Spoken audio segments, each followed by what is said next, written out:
Assalamualaikum saudara Nik Akmal. Warahmatullahi. Itu speaker macam tak berapa okey tu. Dekat sangat dengan mic ke? Okey, sekejap. Ini dah Dah. okey sekarang. Ni okey sikit Alright, Jun. Okey, saya mulakan ke macam mana Nik Akmal? Kita awal 2 minit ni. Kita tunggu. Sembang-sembang dululah. Okey, yes. Okey, Nik Akmal dan audiens semua. So hari ni saya sebagai host, saya pecahkan program malam ini, perkongsian malam ini kepada 4 parts.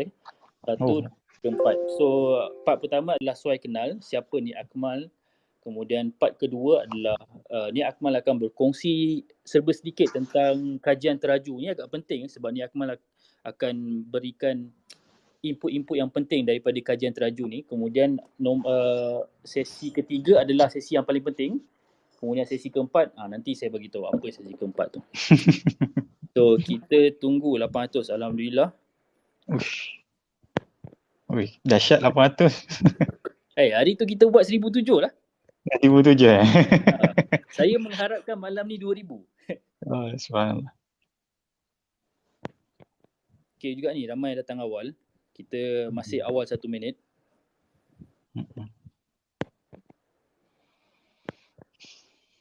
Apapun saya mukadimah dulu sikit. Saya mohon tunjuk ajar sebab nampak nama power-power ni ada kat sini ni. Tuan Bukhari, Ikhwan.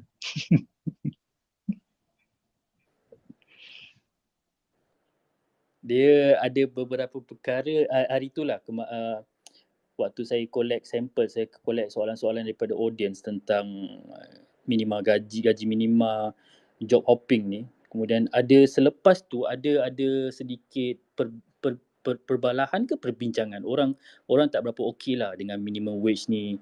Kemudian ada beberapa akaun yang berbalah, sepatutnya tak patut kita menggalakkan orang kerja lebih. Tak sepatutnya kita menggalakkan orang keluar berniaga. Tak semua patut berniaga. Naikkan gaji minima. So saya baca-baca pun okey, topik ni agak panjang sebenarnya, agak besar dia punya skop dia. So itulah, mungkin malam ni insya-Allah Nik Akmal akan kongsikan banyak perkara yang boleh dipraktikkan di luar. InsyaAllah kita kongsi sikit-sikit lah mana boleh buat, kita buat sama-sama. Shopee-gram, akaun Shopee-gram pun ada, alhamdulillah. Shopee-gram ni pun saya guna juga ni. Dia web designer.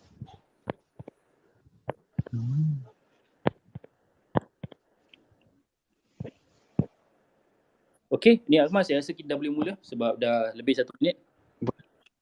Sure, Okey, boleh. Assalamualaikum warahmatullahi wabarakatuh kepada 985 pendengar yang menyertai kami malam ini, space bersama saudara Nik Akmal. So malam ni saya akan bahagikan kepada 4 sesi, 4 program malam ni, Twitter Space malam ni 4 sesi. So yang awal sekali, yang pertama sekali kita nak kenal lah siapa saudara Nik Akmal. Saudara Nik Akmal, boleh tak perkenalkan diri? Sebab yelah, kita mungkin audiens baru yang tak berapa kenal, kenapa aku kena dengar Nik Akmal ni bercakap. Silakan Nik Akmal, 2 minit. Baik, Assalamualaikum. Saya Nik Akmal, konsultan kerjaya. Kalau nak kenal, jadi trainer, latar belakang adalah engineering.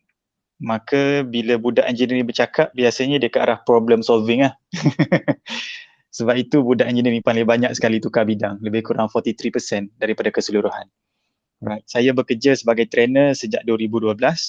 Trainer ni bukan jual liur, tuan-tuan cik puan. Trainer ni dia memindahkan skill kepada anda. Kalau penceramah, dia transfer ilmu. Tapi kalau trainer ni, dia memindahkan skill. Anda keluar sesi kami, anda dapat skill. Itu beza dia lah, penceramah dengan trainer. So saya adalah seorang trainer sejak 2012. 2016 saya jadi konsultan kerjaya. Trainer dengan niche bidangnya adalah sebagai niche kerjaya. Bila masuk kerjaya, saya juga terlibat secara langsung tentang GE lah. Graduate Employability. Macam mana graduan boleh dapat kerja, status dia semasa. Kemudian bila saya ambil tahu pasal GE, maka saya pun terpaksa lah ambil tahu pasal HR, ambil tahu pasal inisiatif-inisiatif kerajaan. Maka saya sekarang ni banyak terlibat dengan agensi kerajaan dan universiti, institut pendidikan. Buat masa sekarang dilantik sebagai ahli penasihat kepada business management UKM. Saya review syllabus structure siapa-siapa belajar business management dekat UKM. Saya juga ahli penasihat untuk program PhD dekat UKM, Pusat Citra. Kemudian baru sahaja collaborator, rakan kerja rasmi kepada Talent Corp, iaitu salah satu agensi dalam negara yang menguruskan kebolehpasaran graduan. Pada masa yang sama, turun naik Putrajaya, baru je 2 hari lepas jumpa Kementerian Belia Sukan. Mereka minta saya jadi penasihat lagi sekali untuk program yang mereka nak buat, untuk modul mereka nak buat, untuk belia sekali lah. So, kerja saya memang naik turun agensi kerajaan. Sebab itu saya tahu beberapa perkara yang mungkin tak sampai pada graduan kat luar. Jadi saya tolong sampaikan itu je. Bukanlah saya ni pandai sangat nak mengajar, it's just that I'm the one who connect the dot. Saya tahu apa tuan-tuan isu apa graduan ni. Gaji kecil, tak puas hati ni, tak puas hati tu, saya tahu sebab saya mengajar protege Slim, mengajar dekat agent lecture dekat universiti untuk training, finishing school dan sebagainya. Pada masa yang sama saya engage dengan agensi kerajaan. So saya tahu dua side punya info, saya tolong sampaikan sahaja. Begitulah. Boleh itu mukadimah ringkas? Kecut perut saya dengar penasihat itu, penasihat ini, trainer itu, trainer ini. saya rasa kecut lah. Okay. So korang dah kenal siapa yang bercakap ni, dia bukan orang, bukanlah saya nak puji ni Akmal ni, tapi cara dia menyampaikan sesuatu yang dia tahu kepada orang yang tak tahu itu, saya memang sangat-sangat kagumi lah. So sentiasa, kalau boleh saya setiap bulan nak ajak saudara ni untuk yes, transfer skill itu sangat penting. Okay, sesi kedua. So ni Akmal, saya sentiasa bermesej dengan diorang, saudara ni Akmal punya team. So saya terbaca tentang kajian teraju dalam tweet saya, ada mengatakan bahawa graduan Bumiputra tak ready bila ekonomi negatif. So saudara ni Akmal, kongsikan apa yang saudara tahu, kongsikan apa yang audience perlu tahu dan perlu buat. Apa tindakan mereka ke atas kajian ini, saudara? Okey, baik. Terima kasih, Mac. Alright. Mukadimah malam ni tajuk dia berat terus. Alright. Data terbaru ataupun liputan terbaru daripada kajian oleh Teraju menyatakan 27% sahaja Bumiputra, graduan Bumiputra yang bekerja. Itu kita tak argue lagi tu. Kita tak tanya lebih dalam tu. Itu bekerja tu setaraf ke tak setaraf ke, kerja dengan bidang akademik yang sesuai ke, yang sama bidang dia belajar ke, itu tak tanya lagi. Baru sebut pasal bekerja. Mana kata kalau kita pergi lebih dalam, lagi kecil nombor dia. Jadi isu dia, 27% sahaja, mana kata 73 tak bekerja yang grad tahun lepas. Soalan dia, itu selepas COVID. Sebelum COVID macam mana? Sebelum COVID, data dia saya baru saja tweet. Saya ambil daripada KRI, ini data daripada SKPG yang setiap graduan nak grad kena isi. Kalau tak isi tak dapat jubah konvo. Skim pengesanan graduan. Itu rujukan dekat Mohe. So data ada 2015 hingga 2018. Setiap tahun yang bekerja hanyalah 53%, 56%, 2017 55%, 2018 56%. Makna kata kes graduan menganggur, separuh ni menganggur sejak sebelum COVID lagi. Isu tu dah berlaku lama dah. Right. Kemudian selepas COVID, dia makin parah sampai 73%, bertambah 20% menganggur ataupun tak ada kerja. Grad 2020 tak ada kerja sepanjang 2020. Isu makin membarah. Makna kata begini konsep dia. Kita juga argue iaitu kenapa berlaku isu ni? Isu mismatch. Apa maksud mismatch? Industri nak skill ABC, graduan ada skill XYZ. Maka tak kena lah. Isu ni juga yang kita bincang pada space yang lepas, isu ni juga dah lama sebenarnya. Sejak 2011 apabila RMK 10 dirancangkan, memang dah ada salah satu perancangan RMK 10 adalah untuk mengecilkan jurang skill antara graduan dengan demand industri. Dah ada RMK 10, sekarang baru lancar RMK 12. Apa jadi dalam tempoh 2 RMK dalam tempoh 10 tahun tu? Kita hanya dimomokkan dengan data, kami akan menjadikan peluang pekerjaan sebanyak 300,000, 150,000, 30,000 kerja bidang tinggi. Tetapi data selepas tak ada. Data selepas tak wujud ataupun bukan tak wujud. kita orang awam, kalau tuan-tuan cik puan Google takkan jumpa. Saya dapat pun bila pergi meeting, jumpa face to face, kita minta depan-depan, baru dapat. Oleh itu, sebenarnya benda ni dah lama. COVID datang menyebabkan dia jadi lagi teruk dan benda ni naik ke peringkat tertinggi. Sampai kena buat Majlis Pekerjaan Nasional dan sebagainya. Oleh itu, nak jadikan cerita, tindakan-tindakan yang kita perlu buat bukanlah benda baru, bukanlah benda yang kita sebut macam mana? Benda yang totally baru, kena revamp. Tak. Sebenarnya kita kena buat benda yang lebih kurang sama sahaja, iaitu skill kita align dengan industri balik. Kena tahu industri nak apa. Kedua, kena cari added value. Apa maksud added value? Added value ni benda yang bila kita masuk dalam pasaran akan jadi competitive advantage. Kita jadi lagi ada plus point. Contoh bila kita nilai 100 calon ni, calon ni power sikit. Calon ni power ni, plus point. Menyebabkan kita lebih berpotensi untuk diambil. So skill tu kita kena cari dekat mana? Memang kena berkuli, bahasa kasar dia dengan izin. Iaitu internship. Iaitu kita kerja dulu setahun 2 tahun. Daripada situ kita tahu, oh ini skill aku kena belajar. Sebab anda belajar dalam IPT hanyalah ilmu-ilmu fundamental, prinsip, asas. Practical, approach, system, tools, semua berlaku dalam industri. Lain syarikat, lain mesin. Lain syarikat, lain pendekatan. Lain syarikat, lain culture. Lain syarikat, lain SOP. Lain syarikat, lain software.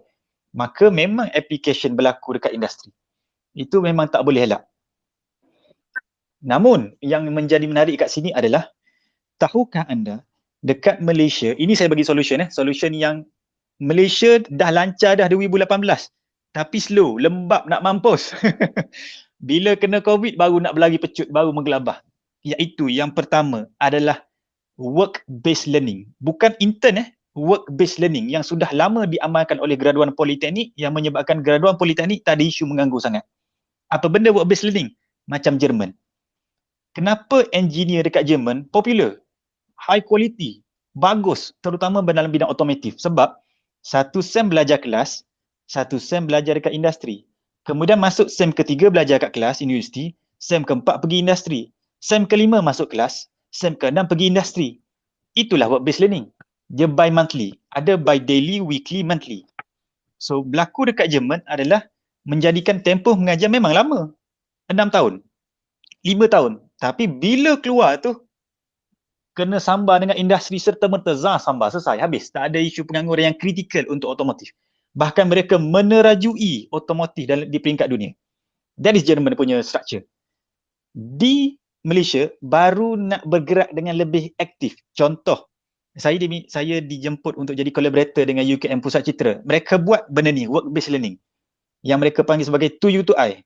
2 tahun industri, 2 tahun universiti, 2 tahun industri. Dekat industri itulah, dia masih lagi belajar, tapi belajar dekat industri. Buat kerja, kita collaborate dengan industri, kami kena sampaikan beberapa silibus.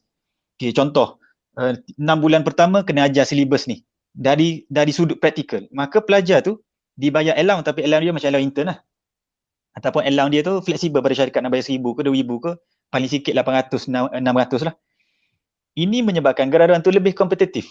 Lagi best dekat UKM, saya ambil case study UKM dia punya subjek, tahu tak Mac? Kita boleh pilih macam yang kita makan dekat ambil lauk ni, ambil lauk tu, bayar sekali pilih, ambil sukati lauk banyak mana kita nak. Dia macam campur-campur. Contoh, saya nak ambil subjek human resource, saya nak ambil subjek organizational management, saya nak ambil subjek professional English, lepas tu saya nak ambil subjek design, boleh? Lepas tu saya nak ambil subjek makroekonomi, lepas tu saya nak ambil subjek marketing. Boleh campur rojak. Itu UKM buat.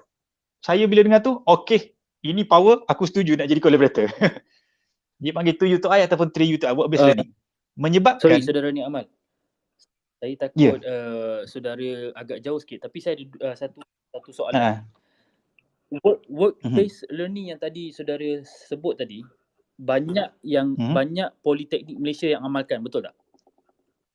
Betul. Okay. Itu satu. Politeknik Malaysia ni institusi mana yang lebih macam mana cakap, lebih ke depan? Faham tak? Kurang faham. Okey, tak apa. Saya dapat tangkap yang bab work based learning tu, tak apa. Saya pun dah dapat tangkap yang to you to I. Okey, saudara Ni Amal boleh teruskan. Sorry, saya ganggu. Sorry. Alright. Tak apa. No worry. So, bila ada konsep macam to you to I ataupun work-based learning menyebabkan graduan ni, kita boleh cakap nak kata confirm taklah confirm, tetapi mereka dah masuk industri dan insya-Allah probability untuk mereka dah tahu approach, pendekatan, software, sistem, SOP, culture dalam industri sangat tinggi. So ini akan meningkatkan kebolehpasaran ataupun menjadikan anda sangat-sangat relevan dengan industri ataupun tak ada isu kerja jawapan dia. Oleh itu kalau mereka di luar sana nak atasi masalah, option adalah explore kos-kos yang menawarkan to you to I. Sebab tak ramai yang tahu. So saya war-warkan di sini. Itu approach pertama. Tapi tuan, saya dah final year. Mampu nak ambil belajar degree balik? Tak. Maka yang dah final year, approach dia adalah ambil pakai ataupun utilize, optimize penjana, pemulih ataupun sebarang inisiatif upskilling, reskilling yang ada dalam negara. Yang mana benda ni mungkin akan tamat 2021 ataupun disambung 2022. Contoh paling mudah. Dengan izin Mac, aku sebelum bulan ni aku bersama dengan pelajar Al-Azhar, dengan pelajar Jordan, pelajar Turki. Semua merungut. Kata risau, kami bidang agama ni memang balik Malaysia memang tak ada kerja lah. Sebab apa? Pertama jadi guru, pensyarah. Kerja tu dah tepu dah. Kedua jadi mutawif, travel and tour lingkup terus. So balik Malaysia nak kerja apa? Maka bagi mereka yang situasi macam ni, ataupun anda nak tukar bidang, cara dia adalah kita cuba matchkan kompetensi kita dengan requirement syarikat. Nak belajar degree baru tak sempat, tapi kita boleh pergi kursus-kursus profesional. Kita panggil sebagai professional cert untuk menjadikan kita relevan dengan demand industri. Professional cert kos dia 2,000, 3,000, 800, 8,000, 5,000, macam-macam. Tetapi disediakan oleh penjana semua tu free. Khas untuk graduan. So better ambil. Cara kedua shortcut nak laju adalah, contohlah kita apply kerja A, tapi apa berlaku adalah kerja A tu nak ilmu 1, 2, 3, 4, 5. Kita hanya ada ilmu 1, 8, 9, 10. Tak kena. Jadi kita nak buat kita match sikit, at least kita adalah 1, 2, 3, 4, 5 tu aku ada 1, 2, 3. Jadi cara shortcut satu lagi adalah ambil kos-kos percuma online. Yang ada sekarang adalah e-latih di bawah HRD Corp. Tolong ambil. Ada 200 lebih kos dekat sana. Kedua adalah ambil kos free dekat MIT University, dekat Harvard. Harvard menawarkan subjek ataupun kos percuma. Dan kena ingat, nama besar macam Harvard tuan-tuan cik puan, kalau rekruter HR baca resume, mata kita ni akan terhenti pada keyword-keyword mahal. Contoh keyword mahal, MPP. Oh, biasanya MPP memang kita pandang. Nak scroll resume, oh MPP, baca sikit MPP jawatan apa, buat apa, contoh. Kedua, jawatan-jawatan presiden, project manager. Biasanya kita berhenti, project manager nombor 1 ni. Ketiga adalah jawatan-jawatan seperti penglibatan bertaraf nasional ataupun international. Research international, kita berhenti, kita baca. Menyebabkan dapat perhatian. Antara perkara lain dapat perhatian adalah benda-benda international ni, which is kalau anda buat course Harvard, tiba-tiba nampak Harvard, dia berhenti sejak baca. Which means anda dapat perhatian dan skill itu being acknowledged by industri ataupun majikan. Itu trik mudah dia. Ini trik orang kata dalam tempoh sebulan, 2 bulan ni macam mana nak jadi lebih relevan dengan industri dia. Itu trik dia, free course. Oleh itu, bagi graduan yang 73% dekat sana, yang tahun lepas grad tapi tak dapat kerja lagi, itu solution yang boleh saya suggest kot. So, ambil free course, ambil professional cert. Dengan cara lain, tuan-tuan cik puan, tak ada shortcut, tak ada magic pill. Malam ni memang tak ada magic pill, minta maaf. Tak ada, okay, buat ni confirm dapat, tak. Dia memang perlukan extra effort. Kalau anda tak buat extra effort, anda akan sakit. Okay, alright. Kemudian dengan izin yang terakhir, nak bagi tahu situasi sekarang adalah sangat serius. Tolong jangan ambil main-main ataupun study main-main ke, ataupun ada lagi nak buat event hiburan ke. Please fokus pada event yang boleh naikkan value anda semasa belajar. Nak berhibur, tak perlu buat event. This is my opinion. This is my opinion only. Sebab dekat universiti ni terlampau banyak event hiburan. Contoh dia saudara Ni Amal, yang sering saudara nampak. Contoh event hiburan yang dekat universiti kita. Alah, universiti aku dulu pun. konsert setiap SEM ada. Satu SEM tu ada 4-5 konsert. Ada ground, nasyid, berlawan sama. Nasyid dengan rock berlawan, lepas tu yang bawa artis lain melawak, lepas tu pelawak pun bawa. Combo fair, bawa pula artis, contoh. So that kind of hiburan adalah terlalu banyak konsert. For me, too much. Dengan keadaan yang kritikal sekarang. So better you focus, kelab, JV, jadikan fakulti anda ni contoh. Contohnya untuk mahasiswa buat. Ni nak atasi isu 73% tak ada kerja ni. Pertama, fokus pada program kebolehpasaran. Sama ada dapat insight ke, ataupun pergi jumpa syarikat macam Microsoft ke, Apple ke, mana-mana syarikat, minta mereka ajar anda software yang mereka guna. Contoh, adakah pergi syarikat kreatif dekat Media Prima Astro, korang guna broadcasting, guna software apa? Guna OBS ke? Okay, boleh tak buat bengkel untuk pelajar kami? Itu event yang kena buat. Ataupun ambil job street ataupun orang syarikat. Syarikat ni ada dana CSR. Ni aku pecah rahsia lah. Syarikat ada dana marketing ataupun dana CSR sebab dapat exemption tax. CSR tu adalah kebajikan, corporate social responsibility. Sebab itu mereka buat CSR, buat dana bagi 100,000 masuk berita sebab mereka nak benda tu. Dan mereka memang ada dana tu. Siapa buat event pergi apply dana tersebut. Itu trik dia. Kemudian apply dana tu, minta mereka sponsor event yang anda buat. Syarikat nak apa? Syarikat nak exposure je. Anda hanya perlu janjikan student ramai datang. Kedua, anda hanya perlu janjikan exposure, minta liputan berita ke, berita setempat negeri ke, tak kisahlah. You put effort on exposure, anda minta dana dia more than willing. Kedua adalah minta mereka jadi syarikat angkat. Jadikan anda ni, kelab anda ni, anda angkat mereka. Apa maksud anda angkat? Anda boleh visit syarikat mereka, anda boleh jemput dia datang, anda boleh minta mereka bagi talk secara percuma, anda boleh minta dia connect anda dengan industri-industri tertentu ataupun kompetitor ataupun game player dalam industri mereka. Itu adalah inisiatif yang anda boleh buat sebab dengan izin. Aku bukan nak mengajar mahasiswa tak, bukan. Tapi macam ketandusan idea je kau nak buat event ni. Asyik-asyik event sama je. So this is my idea yang boleh ambil berserta dengan dana sebab event mahasiswa biasanya graduan ni banyak isu dana. So aku bagi tahu lubuk dana adalah apply dana marketing syarikat, apply dana CSR masyarakat. Confirm ada dana tu. So pergi ambil. Minta requirement syarikat apa mereka nak. So ini solution bagi mereka dah ada dekat IPT boleh buat. Supaya kita tak nak 2021 keluar lagi satu research daripada Teraju, lagi kurang 20% pula yang ada kerja graduan. Kita tak nak. So tonight the purpose is supaya boleh trigger anda berfikir ambil tindakan serta-merta. Alright. Kalau isu gaji tu kita sentuh sekejap lagi kot. Boleh Mat? Itu mukadimah kot untuk yang kajian Teraju. Banyak juga ni aku take note ni. Okay, MIT Harvard ada free course Betul. Okay.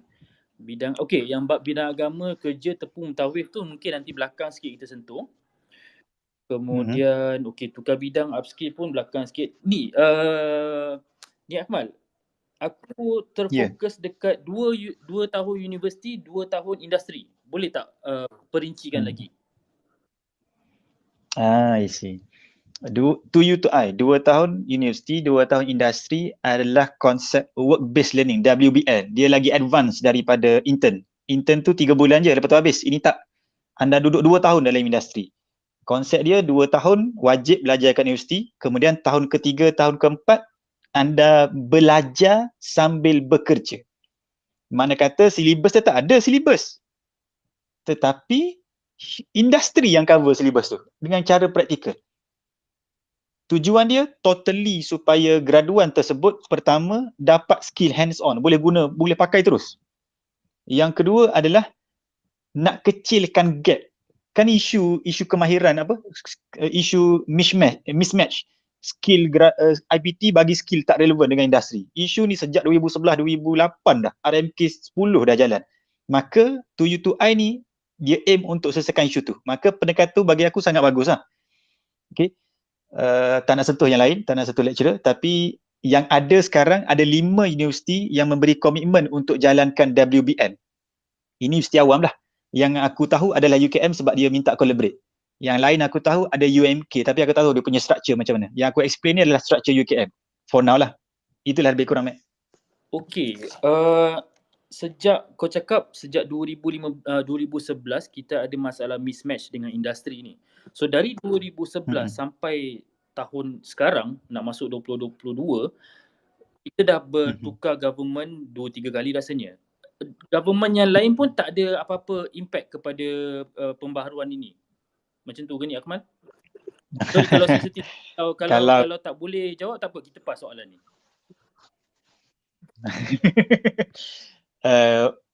Bahasa kasarnya begitulah lebih kurang. Kenapa masih lagi berlegak isu yang sama, ataupun sekurang-kurangnya kalau ada kejayaan mesti akan keluar data update kejayaan tersebut. Tapi data kejayaan tak ada lah. Mana kata gagal lah. Itu bahasa kasar lah. Tapi wallahualam kita tak jumpa. Selama 2011 tu tak ada peningkatan dalam isu mismatch ni. Nak kata tak ada peningkatan tu tak boleh nak cakap sebab there is no data. Aku pun tak jumpa data berapa banyak mismatch sebagainya. Yang kita boleh rujuk hanyalah data SKPG yang keluar dekat Moher. Itu pun data SKPG backdated. Sekarang 2021 data yang ada dalam website mereka 2018. Data dalaman yang aku dapat hanya bila aku jumpa carrier center secara terus lah. Itu pun data mulut lah. Dia tak bagi data hard copy. So hard copy hanya dekat website Moher, KPM. Ada 2018. Boleh tengok. Aku dah tweet dia punya data tu, aku buat dan ambil ringkasan dia. Daripada situ je kita boleh tahu. So in the end of the day, actually benda tu tak selesai lagi lah sebenarnya. Baik, jazakumullah ni Amal. Okey, kita masuk ke sesi ketiga, iaitu masalah audience lah, masalah yang betul-betul reality. Sebab hari tu kemarin aku ada buat satu space, kumpulkan soalan apa masalah korang tentang gaji, tentang kerja. So ada yang mengatakan bila aku buat intern ni, bila aku buat praktikal ni, aku diperlakukan seperti hamba. Macam mana tu ni Amal? Adakah ianya hamba atau kita tak belajar something? Macam mana tu ni? I see. Okay, baik. Intern ni jadi macam hamba 50% setuju, 50% tidak setuju. Maka aku tak boleh nafikan benda tu berlaku. Bahasa kasar dia adalah cheap labor. Labor murahan. Tapi aku tak boleh setuju 100% sebab aku baru je baca berita harian dekat 3 orang student complain stres sebab intern. Which is bila aku baca biar stres sebab apa ni masuk berita ni. Baca hampir betul. Ni bukan stres, ni hang lembik. Itu bahasa kasar lah dengan izin. Okay, begini. Intern sebenarnya untuk intern, tuan-tuan cik puan yang dengar siapa nak pergi intern, government sudah intervene dah pasal intern. Apa maksud intervene? Government dah campur tangan melalui talent corp. Maksudnya sudah ada polisi dan sudah ada inisiatif yang dibuat. Contoh inisiatif adalah SIP, Structured Internship Program. Buka laman web talent corp, cari SIP. Ada berpuluh, tak sampai puluh ribu lah, aku tak sure. Ada ribu-ribu syarikat yang mendaftar SIP. Kenapa nak tahu syarikat daftar SIP? Sebab mana-mana syarikat daftar SIP wajib bayar allowance RM500 minimum. Yang kedua, wajib ada struktur mengembangkan intern dekat syarikat dia. Makna kata kalau anda intern dekat syarikat yang berdaftar SIP, confirm ada allowance 500 paling kecil. Yang kedua, confirm ada growth. Makna kata anda akan intern tak cacah merbah. Bukan intern beli susu bos ke, hantar anak dia pergi tadika ke, ambil baju kurung dia ke, macam yang viral kat TikTok baru ni kan. Ada seorang lelaki tu. Memang kesian. Oleh itu, langkah pertama, pergi apply intern dekat syarikat yang ada SIP ataupun tanya syarikat berdaftar tak SIP. Kenapa syarikat nak berdaftar SIP? Sebab siapa syarikat daftar SIP, pertama, gaji syarikat yang bayar intern tu boleh double tax reduction. Contoh dia bayar gaji intern 500, dia boleh reduce tax 1000. Syarikat mana tak nak? Kedua, kalau dia hantar intern tu pergi training yang kos dia sehingga 3000, dia boleh tax reduction 3000. Maka win-win situation. Pelajar intern win, syarikat pun win. Oleh itu, langkah pertama, kalau tak nak jadi hamba, syarikat berdaftar dengan SIP dahulu. Kalaulah syarikat tak berdaftar SIP, anda lah suggest kat syarikat suruh daftar SIP. Bagi tahu dia dapat double tax reduction. Syarikat mana tak nak? Syarikat aku pun nak mendaftar SIP, baru tahu. Okay. Yang kedua adalah, ada tak syarikat-syarikat yang tak bayar allowance? Yang mana kata ambil gaji, ambil tenaga buruh murahan ataupun free? Jawapannya adalah ada. Kalau macam tu zaman sekarang, kalau ada, better tak payah. Sebab zaman sekarang dah jadi common practice dah orang bayar allowance. Pertama. Kedua, masih ada syarikat yang tak bayar sebab dia tak mampu nak bayar. Dengan izin aku jadikan contoh, zoo negara. Ramai pelajar komplain dekat aku, tanya tuan ni macam mana Zoo Negara offer intern tapi tak bayar allowance. Sebab apa? Sebab ya, Zoo Negara pun sekarang pun tengah sakit kan. Nak bagi makanan kat binatang, maintenance pun tak mampu. So memang mereka tak mampu bayar allowance lah. So kesianlah budak-budak zoologi dan sebagainya. Yang tu memang tak boleh buat apa lah. Yang tu memang kau memang bekerja, kalau ada financial yang kukuh seperti mak ayah boleh support, ada adik-beradik boleh support, go for it lah. Sebab itu memang kena dengan bidang, tapi kena sabar je lah. Kalau tak boleh support, memang kena cari option lain. Alright, itu bab gaji. Yang kedua, bab kerja. Kalau bab kerja, pertama sekali kena baiki expectation wahai graduan yang berada di luar sana siapa pergi intern. Anda tidak boleh expect anda bekerja 100% sebiji apa yang anda nak. Job scope kena, memang mustahil lah. Dekat syarikat aku sendiri pun aku jujur lah, memang tak boleh bagi kerja 100% sebiji sama dia nak. Sebab apa?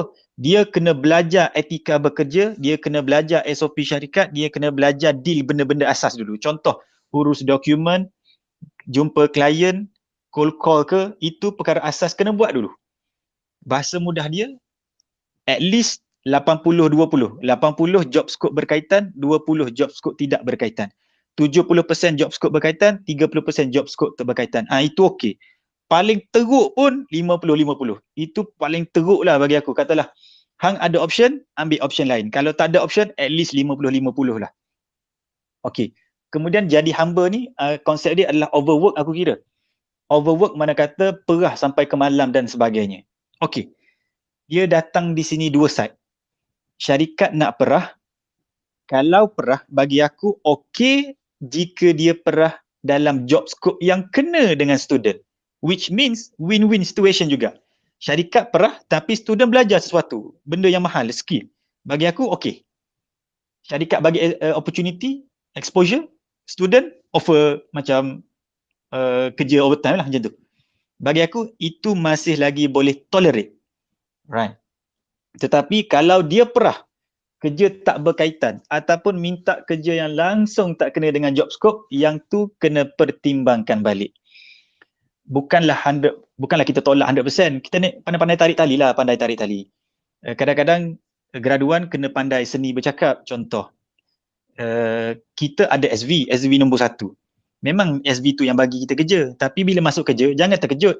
Ada manager nombor 2, manager nombor 3, manager nombor 4 bagi kerja, bertimbun kerja. Kerja pula kerja receh. Kerja hantar dokumen, kerja jadi delivery, kerja stapler lah, kerja photostat lah. My opinion adalah utamakan SV nombor 1 dulu. SV manager nombor 2, 3, 4 tu engkau kena pandai say no without saying no. Contoh teknik dia. Manager nombor 2 datang, ni tolong aku photostat ni, sikit-sikit. Boleh, tak ada masalah. Saya mau tuan nanti nanti contoh hari ni hari Ahad kan. Nanti hari Rabu saya bagi Oi, engkau photostat lamanya. Contoh dia marah. Sebab saya kena fokus dulu yang ni SV nombor 1 bagi untuk hantar esok, kena present dekat CEO sekian. Itu cara say no without saying no. Tapi graduan sekarang dia tak ada seni tu. Akhirnya dia tarik muka je ataupun bergaduh tempat kerja. Paling teruk luah dekat Twitter. Akhir sekali masuk berita harian. Tak, itu best tu. Itu saya pun nak tanya seni bercakap tu, tapi mungkin belakang sikit ni Akmal boleh kongsikan macam mana seni bercakap yang lain pula. Okay. Alright. So secara mudahnya intern ni kena baiki expectation. Takkan ada 100% job scope kena. Kita memang kena standby kerja-kerja public. Bukan kerja public, kita sebut kerja-kerja umum. Kerja umum ni lah yang melatih ataupun tempat untuk kita proof aku memang boleh buat kerja dengan baik. Contoh, dia bagi kerja photostat dokumen, buat dengan cantik. Dokumen tak ada typo, tak ada grammar, tak ada salah. Dari situ majikan kau perasan, ui, kemas kerja dia ni. Contoh. Kelemahan graduan adalah buat kerja tak habis. Supervisor pula kena remind, macam supervisor pula PA dia. Contoh, bagi kerja. Okay, Nick, tolong saya buat research. Lepas tu hasil research tu you compile dan bagi kepada saya hari Isnin. Okay, dia pun buat research. Hari Isnin, senyap. Supervisor balik kena tanya, macam mana research bagi? Oh, dah siap dah. Tuan nak serang ke? Memanglah dah siap, hantarlah, update lah. Itu kelemahan. Alright. Kedua adalah, bila dia bagi research, dia copy paste macam dalam Excel. Tak presentable langsung. Anda rasa management ataupun supervisor ada masa tak nak baca sesuatu? Dia nak ringkasan. Dia nak you present to them presentable. Kalau boleh, saya supervisor, saya ambil you punya presentation tu, bagi kepada higher management terus. Lagi kemas. Tapi anda bagi Excel, berterabur, dia macam makan masa ni. So, itu yang kena belajar. Kalau anda bagi macam tu, maka contoh saya SV, saya takkan bagi tugasan lagi besar. Sebab you are not trusted. Kualiti kerja tak boleh deliver. Presentation ke laut. Maka kita tak bagi kerja besar. Maka anda start dengan kerja-kerja kecil ataupun kerja tak berkaitan. Oleh itu, wahai intern sekalian, kalau nak kerja berkaitan, nak tanggungjawab lagi besar, nak dapat exposure lagi besar, kerja-kerja kecil ni perform gila-gila. Kalau photostat, bagi kemas, present letak atas meja, update communication. Puan, ini dokumen puan minta ya, saya dah kepilkan sekali, saya letak dalam file. Ush, budak ni letak dalam file, kemas ni dia print, contoh. Oh, nampak kerja kemas. Maka kita mula percaya. Kita graduan tak boleh expect masuk dalam syarikat, syarikat kena adapt dengan dia. Mana boleh? Syarikat dah ada culture dah ada team dah ada dah ada budaya dah. Anda lah kena adapt dengan orang syarikat. Part ni penting ni, part ni penting. Kedua, penting. Graduan kena adapt dengan budaya syarikat, bukan syarikat adapt dengan anda. Anda siapa? Anda orang baru masuk syarikat. Macam anda tetamu datang ke rumah. Tiba-tiba nak suruh tuan rumah layan anda macam anda nak. Mana boleh? Ikut resam tuan rumah. Masuk kampung orang. Lepas tu ikut resam orang kampung masuk kampung pisang, ikutlah gaya Pak Jabik sebagainya. Jangan ikut buat kepala sendiri. Contoh. Alright. So, benda itu kalau anda rasa kerja aku tak berkaitan, okey, tak berkaitan tu nilai dulu. Tak berkaitan tu masih lagi bidang kerja ataupun benda personal. Bos bagi benda personal. Okey, kalau bos bagi personal, itu memang aku boleh cakap engkau kena cari jalan untuk mengelak ataupun refuse secara baik. Kalau kerja yang masih lagi tak berkaitan dengan job scope tapi masih lagi bidang kerja profesional, buat sehabis baik untuk 2 minggu pertama. Sama ada photostat, buat iCopy ke, ada orang pandang rendah, intern buat iCopy rasa macam aku ni hamba. Tuan-tuan, dengan izin, begini. Kalau anda buat iCopy, anda serve dekat siapa? Soalan saya. Anda serve dekat bos, betul tak? Bukankah itu peluang untuk anda berjumpa dengan bos, bertentang mata dengan bos, berkenalan dengan bos? Kenapa? Bahasa mudah aku kena buat iCopy. Cuba anda Google cara nak serve iCopy. Sudu sebelah mana, kopi sebelah mana. Contoh. Ini kecil ni. Tapi aku punya falsafah adalah the way you do anything is the way you do everything. Kalau engkau boleh present kopi tu dengan baik, jumpa bos-bos, tuan, jemput minum, okey ke? Ada apa perlu saya bantu? Ringan mulut. Oh, okey, tak ada apa, terima kasih. Bos akan perasan, bagus budak ni. Dia akan tanya, siapa tu? Budak intern. There you go, nama kau naik. Lepas tu dia akan ajak benda-benda lain. Contoh, bagus budak ni. Serve kopi pun okey. Lepas tu, okey, you ada kerja ke esok? Tak ada. Teman saya travel lah. Jadi driver saya. Ada budak intern, kena jadi driver. Ingat aku kuli batak dia ke? Nak kerja murah tu tak nak hire driver. Jadi driver, kenapa anda tak nampak peluang travel dengan bos? Sembang dengan bos. Anda favorite dengan bos, boleh masuk meeting dengan klien, bos follow. Kerja anda diam dan catat saja. Tapi anda dapat exposure. Itu benda yang tak nampak, graduan tak nampak. Alright. Oleh itu, kerja kecil dalam 2 minggu pertama buat sehabis baik. Memang itu perkara biasa masuk intern. After anda deliver kerja dengan sangat kemas, presentable, komunikasi baik, attitude bagus, maka syarikat akan mula bagi kerja-kerja yang lebih besar. Dia mula bagi kepercayaan, okey, ni dokumen penting, PNC, saya minta awak tolong buat. Mula datang.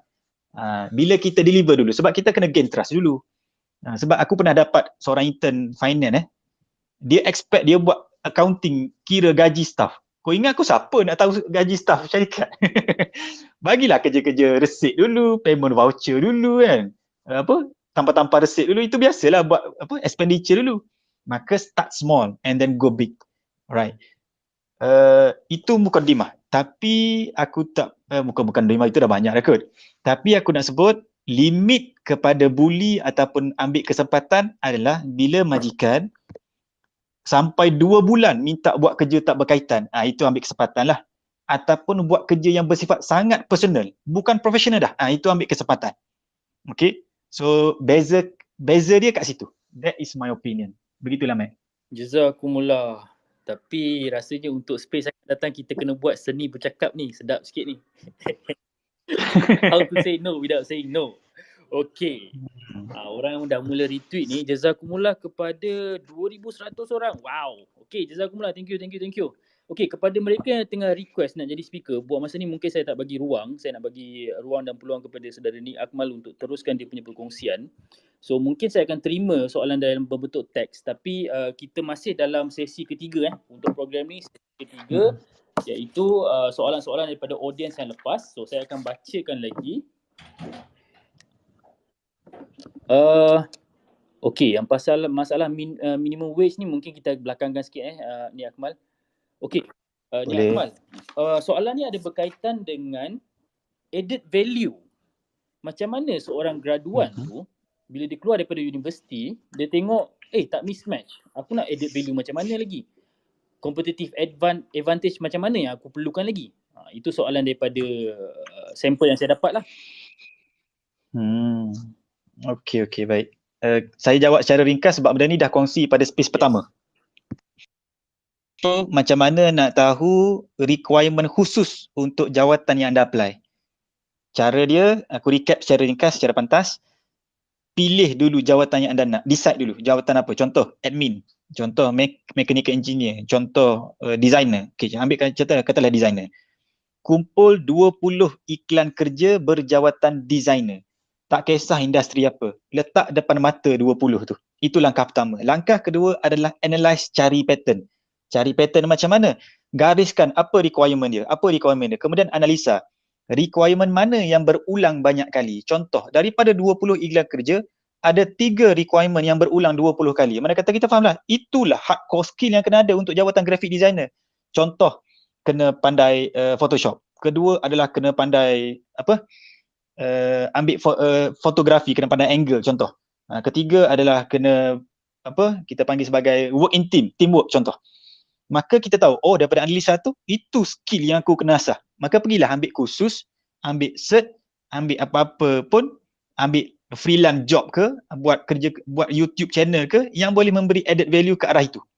Ke arah teamwork, ke arah design, ke arah yang kita analisa tu.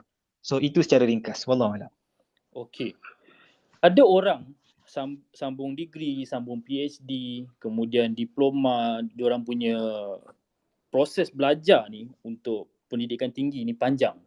Kemudian soalan timbul, macam mana kebolehpasaran seorang yang dah berusia 27, 28, 29 dekat ruang kerja ni, Nik Akmal? Usia. Masalah usia je ni. Betul. Nama fresh grad tapi dah berumur hampir 30. Contoh 28, 29. Okey. Sebab itu kalau aku ajar dalam resume jangan letak umur. Dia akan jadi bias. Alright. Namun mazhab resume banyak-banyak. Boleh tak letak umur kalau aku punya pendekatan jangan letak umur. IC jangan letak, tarikh lahir jangan letak, umur jangan letak, rahsiakan. Sebab nanti jadi bias macam tadi lah. Nak cari fresh grad, tengok-tengok umur 30. Tak nak ambil lah. Naik lah. Baik. Okay. Alright. So bagi mereka yang sudah agak veteran umurnya tapi baru kategori fresh grad, this one memang aku tak boleh nafikan anda punya disadvantage. Namun advantage anda adalah dari segi kematangan dan sikap. Kalau aku boleh bagi tahu teknik dia adalah make sure make sure tuan-tuan cik puan masuk interview. Sebab bila masuk interview, aku boleh jaminlah kematangan anda akan menonjol dalam interview. Biasanya kita ambil. Aku tak boleh nafikan. Orang yang matang 27, 28 ni, dia sangat matang menyebabkan kita lagi selesa bercakap dalam waktu interview. Okey, aku selesa sembang dengan dia waktu interview. Lagi senang nak ambil bekerja. Isu dia adalah nak bagi lulus resume tu supaya dapat interview. So, for the first one bagi mereka yang di isu ni, pertama adalah make sure your resume is very powerful. Usahakan dapat interview. Sebab dalam interview biasanya tertonjol anda punya kematangan. Biasanya orang yang pergi diploma degree ni biasanya advance sikit. Kita nampak kematangan dia sebab dia go through satu proses yang sangat lama dah. So, itu benda pertama. Yang kedua adalah bagi mereka yang dah lanjut umur ni, aku tak boleh nak cakap kena cari skill tambahan apa semua tu, aku tak boleh nak cakap macam tu lah sebab takkan nak pergi tambah masa lagi kan. So, in the end of the day, tolong rancang balik kita punya flow. Okey, adakah perlu ambil diploma kemudian degree ataupun jump kepada degree dulu ataupun diploma lepas tu kerja. Bila kerja buat degree jarak jauh ataupun degree part time. Tolong plan dulu. Anda industri mana, requirement industri macam mana? Adakah degree itu membantu? Adakah pengalaman kerja lagi membantu? Alright, kalau mereka dah terlanjur, aku hanya ada, setakat ni aku terlintas satu teknik itulah, iaitu make sure your resume is very powerful, sebab masuk interview nanti insyaAllah your attitude ataupun kematangan tu akan menonjol. Kita sangat suka kerja dengan orang matang ni. Wallahualam. Okey, jazakumullah ni Akmal. Adakah trend kebolehpasaran dan gaji yang merosak pada fresh graduates berlaku juga pada orang yang sudah pun bekerja 3 hingga 5 tahun dalam industri? Saya faham ianya bergantung pada value yang individu tu boleh beri pada syarikat. Tetapi saya berminat untuk tahu data dari segi menyeluruh, median, average, etc. Terima kasih ni Akmal. Minta data Okay, baik. Selepas COVID, memang semua impacted. Alright, kalau sebut data nanti aku share lah data yang aku screenshot sikit-sikit. For now adalah median ataupun majority graduan, income graduan sebelum COVID adalah sekitar 2,000 hingga 2,500. Ini kajian yang aku ambil daripada KRI, Khazanah Research Institute. Sebab aku banyak rujuk KRI dengan izin, sebab KRI sangat komprehensif dia punya kajian. Kedua, KRI sangat up to date. Okay. Kemudian selepas COVID, pada tahun 2020, median gaji graduan 1K hingga 1.5K. Kurang 1,000, babe. Kau rasa? Tak nanya. Oleh itu, isu ni memang jadi concern besar. Faktor pertama, okey. Nak cakap faktor ke macam mana ni, Matt? Ke nak cakap solution terus? Rasanya solution terus supaya dia boleh praktikan. Okay. Solution terus Alright. Solution pertama adalah jangan komplain sebab memang tu tak boleh lari. Itu adalah isu pasaran. Pasaran yang sedang merudum menyebabkan average-nya merudum. Kedua, solution lain adalah kita kena faham organisasi yang menjalankan bisnes dalam Malaysia ni 97% adalah SME, Small Medium Enterprise. 60% manpower ataupun labor force dalam negara ni berada dekat SME. Hanya 40% je berada dekat government, GLC, MNC sebagainya, syarikat besar. Oleh itu, yang menurunkan median ni adalah SME. Sebab SME sakit dan tak dapat nak adapt dengan gaji yang tinggi.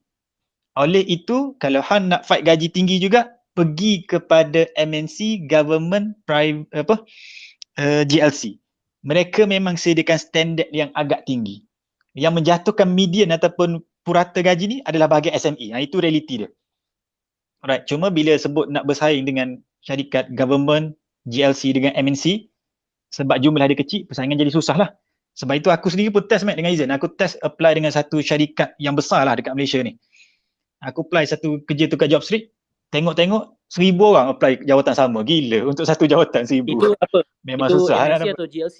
Atau SME? Itu MNC aku apply. Aku saja nak test power lah method aku. Berkesan ke tak? Aku apply 1,000. Bapak memang susah graduan. Ini level aku ni experience 10 tahun. Itu pun susah. Graduan lagi susah lah. So, solution dia try venture into MNC, GLC atau government. Itu memang insya-Allah ada grade dah. Contoh kau masuk kerja Petronas. Kau tak boleh nego gaji banyak dengan Petronas. Sebab apa? Dia dah ada skim lah. Fresh grad gaji dia 3,5. Kau tak boleh nego 37, 38, tak ada nego. Memang ada grade dah. Selesai. Bila kau kerja pengalaman naik pangkat, time tu nego lah. Alright. Tetapi yang isunya adalah kalau kau kena SME. Yang ni kalau company tu sakit memang tak boleh buat apa. Tapi ini belakang tabir HR apabila kita iklankan kerja kosong, sebenarnya kita dah ada allocated budget. Contoh, syarikat aku ada bajet 3,000. Maka kita keluarkan nak ambil satu staff. Kita keluarkan iklan, gaji 2,300. Kita tak bagi penuh 3,000 sebab apa? Kos nak training, kos onboarding, kos marketing nak cari dia, kos KWSP, kos nak bayar SOCSO, SIP, itu kos-kos. Sebab itu kita iklankan gaji 2,300, 2,200. Alright. So bila anda masuk dalam syarikat ataupun apply, dalam interview lah tempat terbaik untuk nego. Dan bila nego, jangan nego over daripada 500. Range 500 adalah range untuk nego. More than 500, anda diistilahkan sebagai tak tahu average ataupun over sangat ataupun tak logik, tak relevan, menyebabkan alhamdulillah, subhanallah, menyebabkan kena reject ataupun kau ni mengarut ni, contoh lah, macam tu lah. Alright. Oleh itu, Macam mana nak tahu average? Okey, nak tahu average sebab ramai tak tahu average ni. Cara nak tahu average boleh buat sekarang. Google Salary Report Malaysia 2021.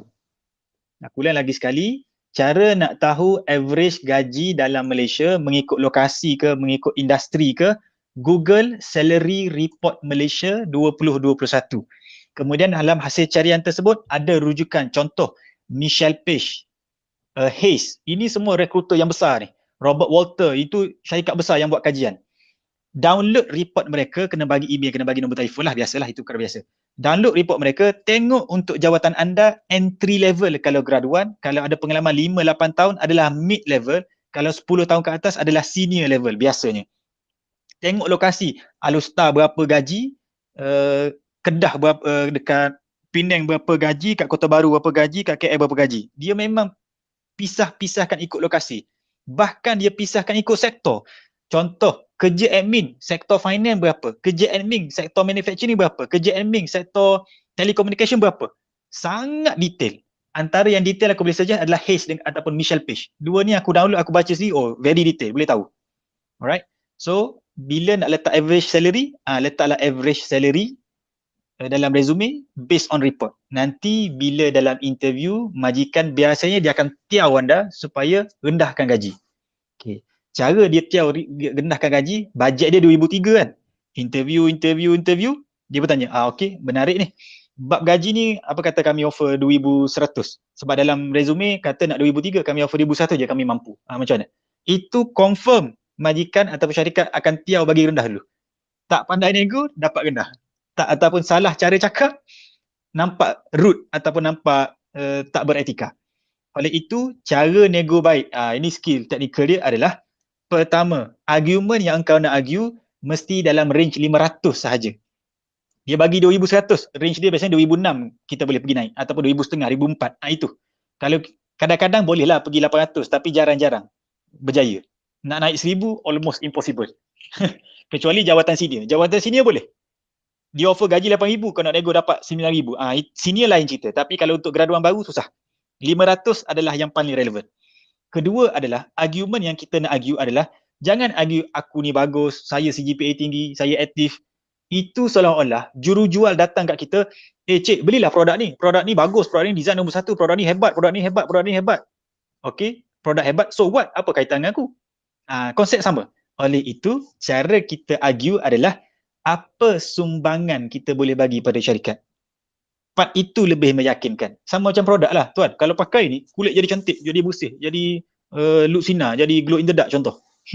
Maka, itu benefit aku dapat. Oh, bagus, aku nak. Ada, what is it for me? Ada. Maka syarikat pun sama, what is it for me? Kalau aku nak bayar kau lebih, apa benefit kau bagi? Right. So, contoh ayat paling mudah adalah orang sale. Kalau tuan ambil saya tahu teknik untuk buat sales funnel, saya boleh baiki. Sebab tuan cerita tadi, tuan belum ada lagi sales funnel yang clear ataupun tak ada customer avatar pun. So boleh bantu guide ni dan insyaAllah kita dalam tempoh 3 bulan kita akan tengok peningkatan sekitar 10%. Saya tak janji tapi itu yang saya boleh bantu. Nampak tak? Kalau argument begitu, majikan pun okey nak ambil. Boleh tanya Bukhari Ramli lah, okey tak argument tu? Ya, part ni sangat best. Part ni sangat best. Lebih kurang lah. So orang bisnes, majikan-majikan yang dengar ni, anda boleh validate saya punya argument. Okey tak kalau calon jawab macam tu? Nak ambil tak? Begitulah lebih kurang. Wallahualam. Okey, jazakumullah saudara Ni Akmal. Okey, soalan ni rasanya dah pernah jawab space-space sebelum ni. Tapi Ni Akmal, kita punya audience ni nak cecah 2,500, lebih daripada expectation saya lah. Okey, soalan dia berbunyi, relevan atau tidak graduan sambung belajar master PhD untuk secure dalam pekerjaan selepas sambung belajar tu nanti? Adakah syarikat akan pandang pada segi tersebut? Saudara Ni Akmal, rasanya jawab. Pernah jawab. Pernah jawab ni. Okey, baik. Aku pernah guna bahasa kasar lah. Master is a scam. Master adalah scam. Kalau anda bidang teknikal. Alright. Kalau anda bidang academician ataupun R&D, research and development, maka sambung pengajian dalam master PhD adalah sangat-sangat membantu. Biasanya orang industri, kita kerja dulu 5 tahun. Bila dah sampai level manager, nak naik pangkat, nak tambah kualiti, baru kita ambil master MBA biasanya. Ataupun buat certification professional seperti CMA, contoh. Macam-macam lah, itu perkara biasa. Kalau orang jadi TS ke, jadi teknologis, jadi IR dan sebagainya. So, untuk master, I will not suggest for you to continue study kalau anda bidang teknikal, sebab 100% tak membantu. 99% tak membantu. Right. Kalau anda bidang academician dan juga R&D, yes, it will help. So it goes back to your industri ataupun kerja yang anda nak. Wallahu a'lam. Okey, ni Akmal, tadi kau ada sentuh pasal 97% negara kita adalah SME, 60% labor dekat SME. Ini apa yang graduan atau orang yang tengah cari kerja boleh dapat manfaat daripada nombor-nombor ni? Kau boleh kongsikan something tak, idea yang macam cakap luar kotak?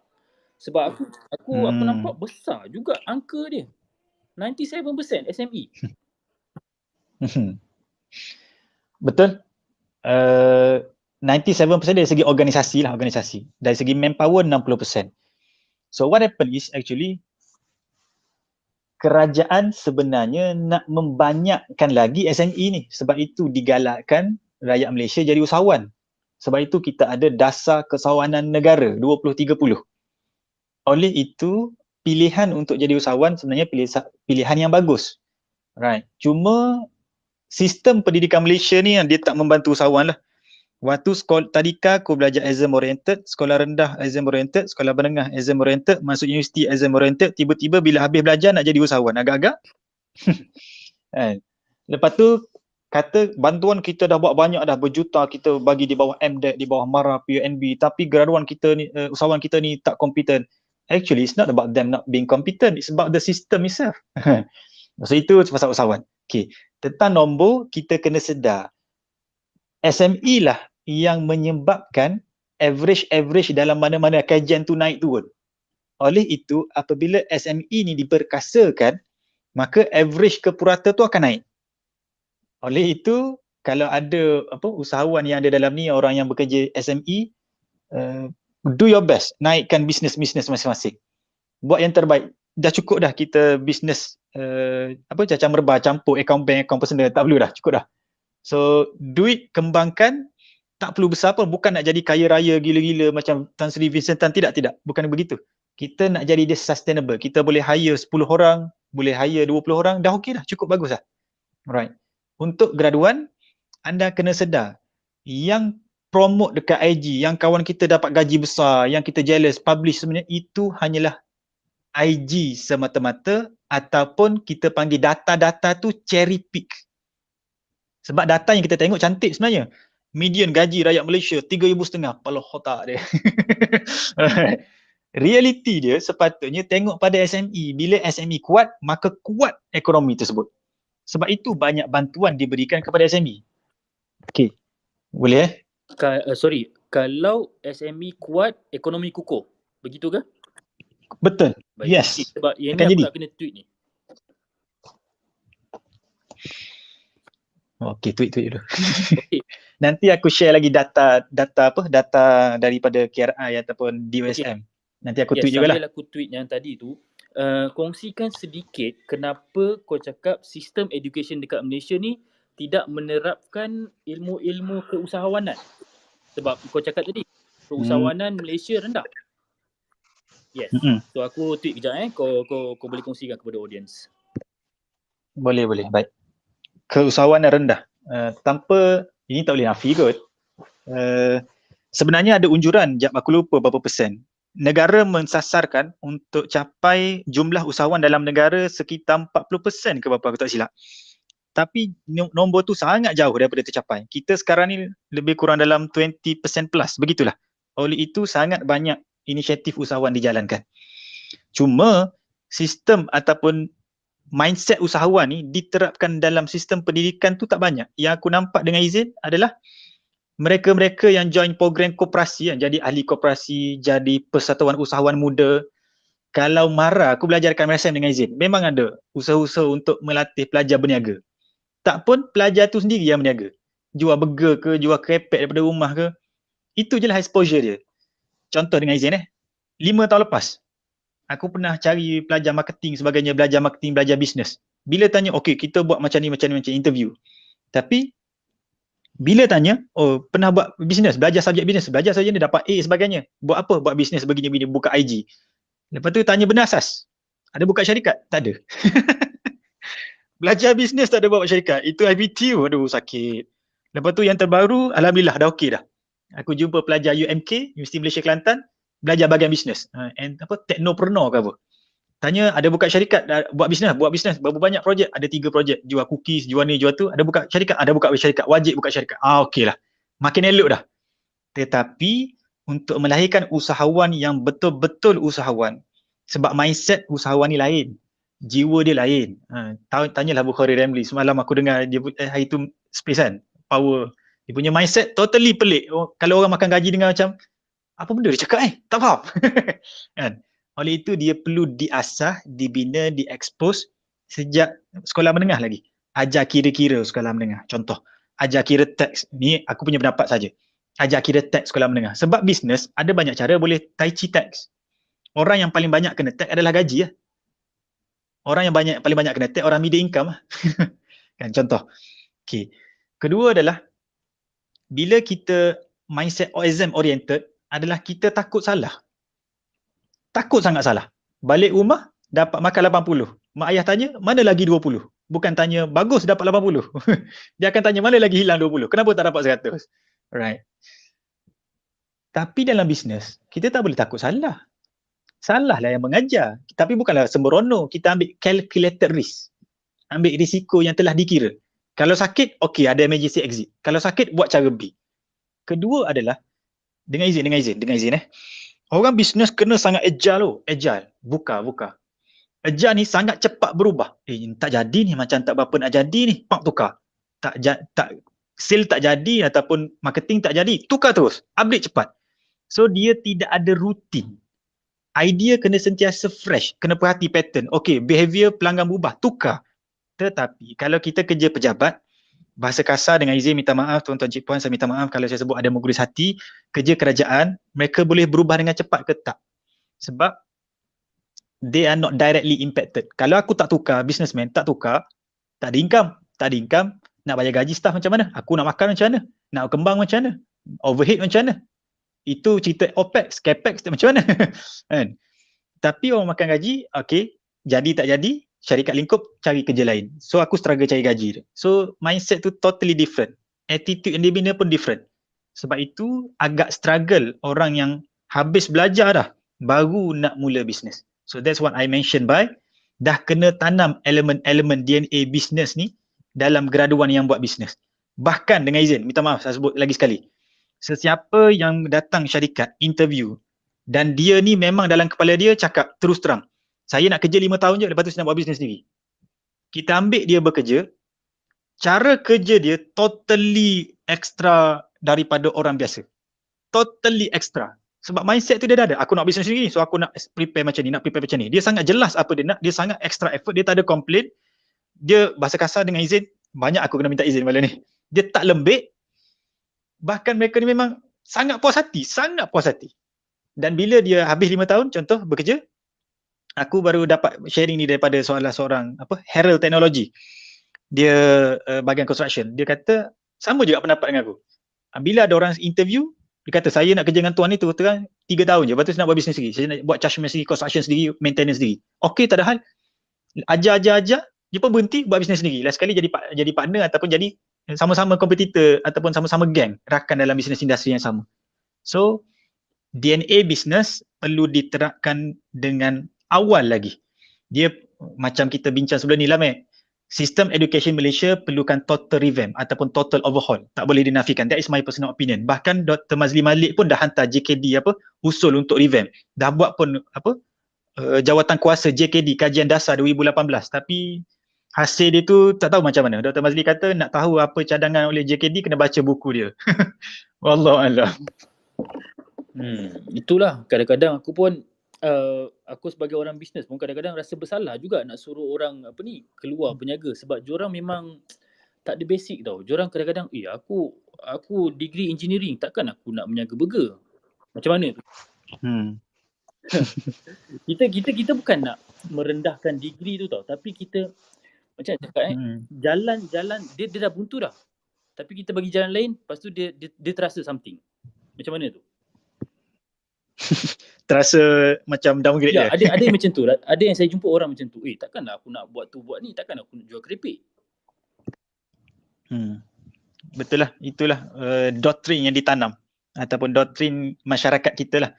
Belajar masuk U, oh bagusnya, ada degree, pandai.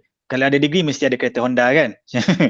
Kan? Itu adalah doktrin-doktrin ataupun stereotip dalam masyarakat. Oleh itu, kalau nak jadi usahawan, memang benda tu kena hadap dulu. If you can, contohlah dengan izin. Orang akan cakap, contoh belajar engineering, tiba-tiba jadi usahawan, jadi trainer. Pala bapak bodoh dia ni. Tapi peringkat awal memang struggle lah. Kita tidak boleh melihat hasil dengan cepat, memang tak boleh. Tapi setelah 2-3 tahun kita nampak hasil dia. Alright. So benda tu memang aku tak boleh nafikan. Untuk usahawan, dia tidak ada istilah ego. Bila anda terdesak, baru anda akan hilang ego. Biasanya orang yang buat bisnes ni bila dia sampai terdesak, sampai kosong duit dalam akaun, sekarang semua orang bisnes berjaya kan, founder-founder kan cerita kisah tu.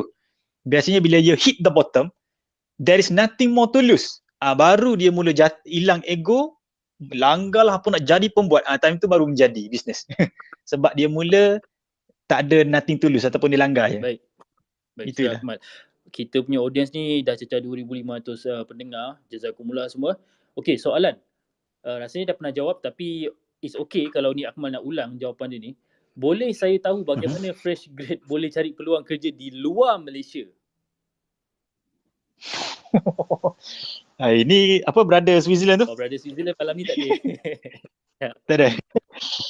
Okay. Kalau aku quote yang kawan Zafril ke, sahabat kita yang berada di New Zealand tu, dia kata peluang pekerjaan dekat overseas biasanya datang dengan pendidikan. Bila kita sambung master kat overseas, biasanya peluang untuk bekerja overseas tu tinggi. Pertama.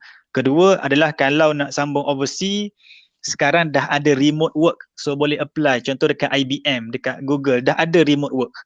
So boleh, terutama selepas COVID, lagi banyak yang remote work. Ketiga, anda boleh buat kerja-kerja freelance. Contoh pergi freelance.com, banyak kerja freelance. Contoh pergi coding, ramai orang India kita ambil. Designer ke apa, banyak orang Indonesia kita ambil contoh. So dapat job-job international dulu, baru anda tahu berurusan dengan mereka macam mana. And then bila dah bina network sebagainya ataupun dah tahu peluang-peluang, pergilah apply. Not a problem. Tapi aku personally, aku tak ada pengalaman ataupun aku belum mencuba untuk apply kerja luar. So itu adalah perkongsian ataupun input-input yang aku terima daripada orang lain jugalah. Wallahualam. Okey, perkongsian tak tahulah sedara ke sedari, agak panjang ni. Saya bacakan sedikit lah sebab kita pun macam ada masa.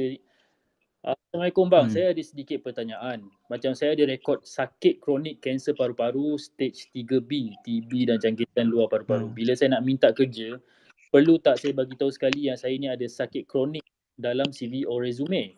Sebab before this, dah 6-7 kali kerja kurang daripada seminggu company, dapat tahu saya ada rekod sakit, terus kena tendang dan langsung tak dapat gaji. Wow.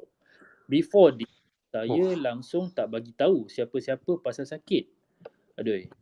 Company buang saya sebab tak nak ambil risiko kalau apa-apa jadi dekat saya. Saya dah sembuh dari segala sakit dan sekarang hanya 30% sahaja paru-paru saya masih pump. Saya baru umur 26 tahun. Pedih nak hadap realiti yang saya takkan dapat hidup macam manusia normal dan takkan dapat bekerja macam manusia normal sampai akhir. Boleh utarakan soalan saya dalam space tak? Mana tahu ada seorang dua boleh bagi nasihat dan idea. Ya, kemarin. Oh, I see. Subhanallah. Baik. Orang hebat memang ujian dia pun hebat lah. Okay. Yang pertama adalah dapatkan bantuan daripada agensi kerajaan seperti ni. Kalau orang perempuan dapatkan daripada Talent Corp, career comeback punya inisiatif. Itu memang khas bantu wanita dapatkan kerja.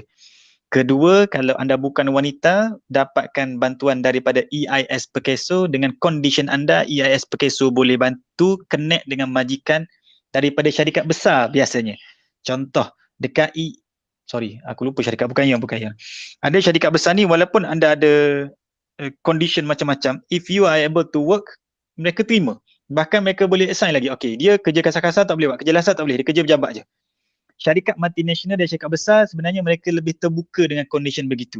Tetapi mungkin kalau kita nak apply direct susah, but guna bantuan agensi kerajaan.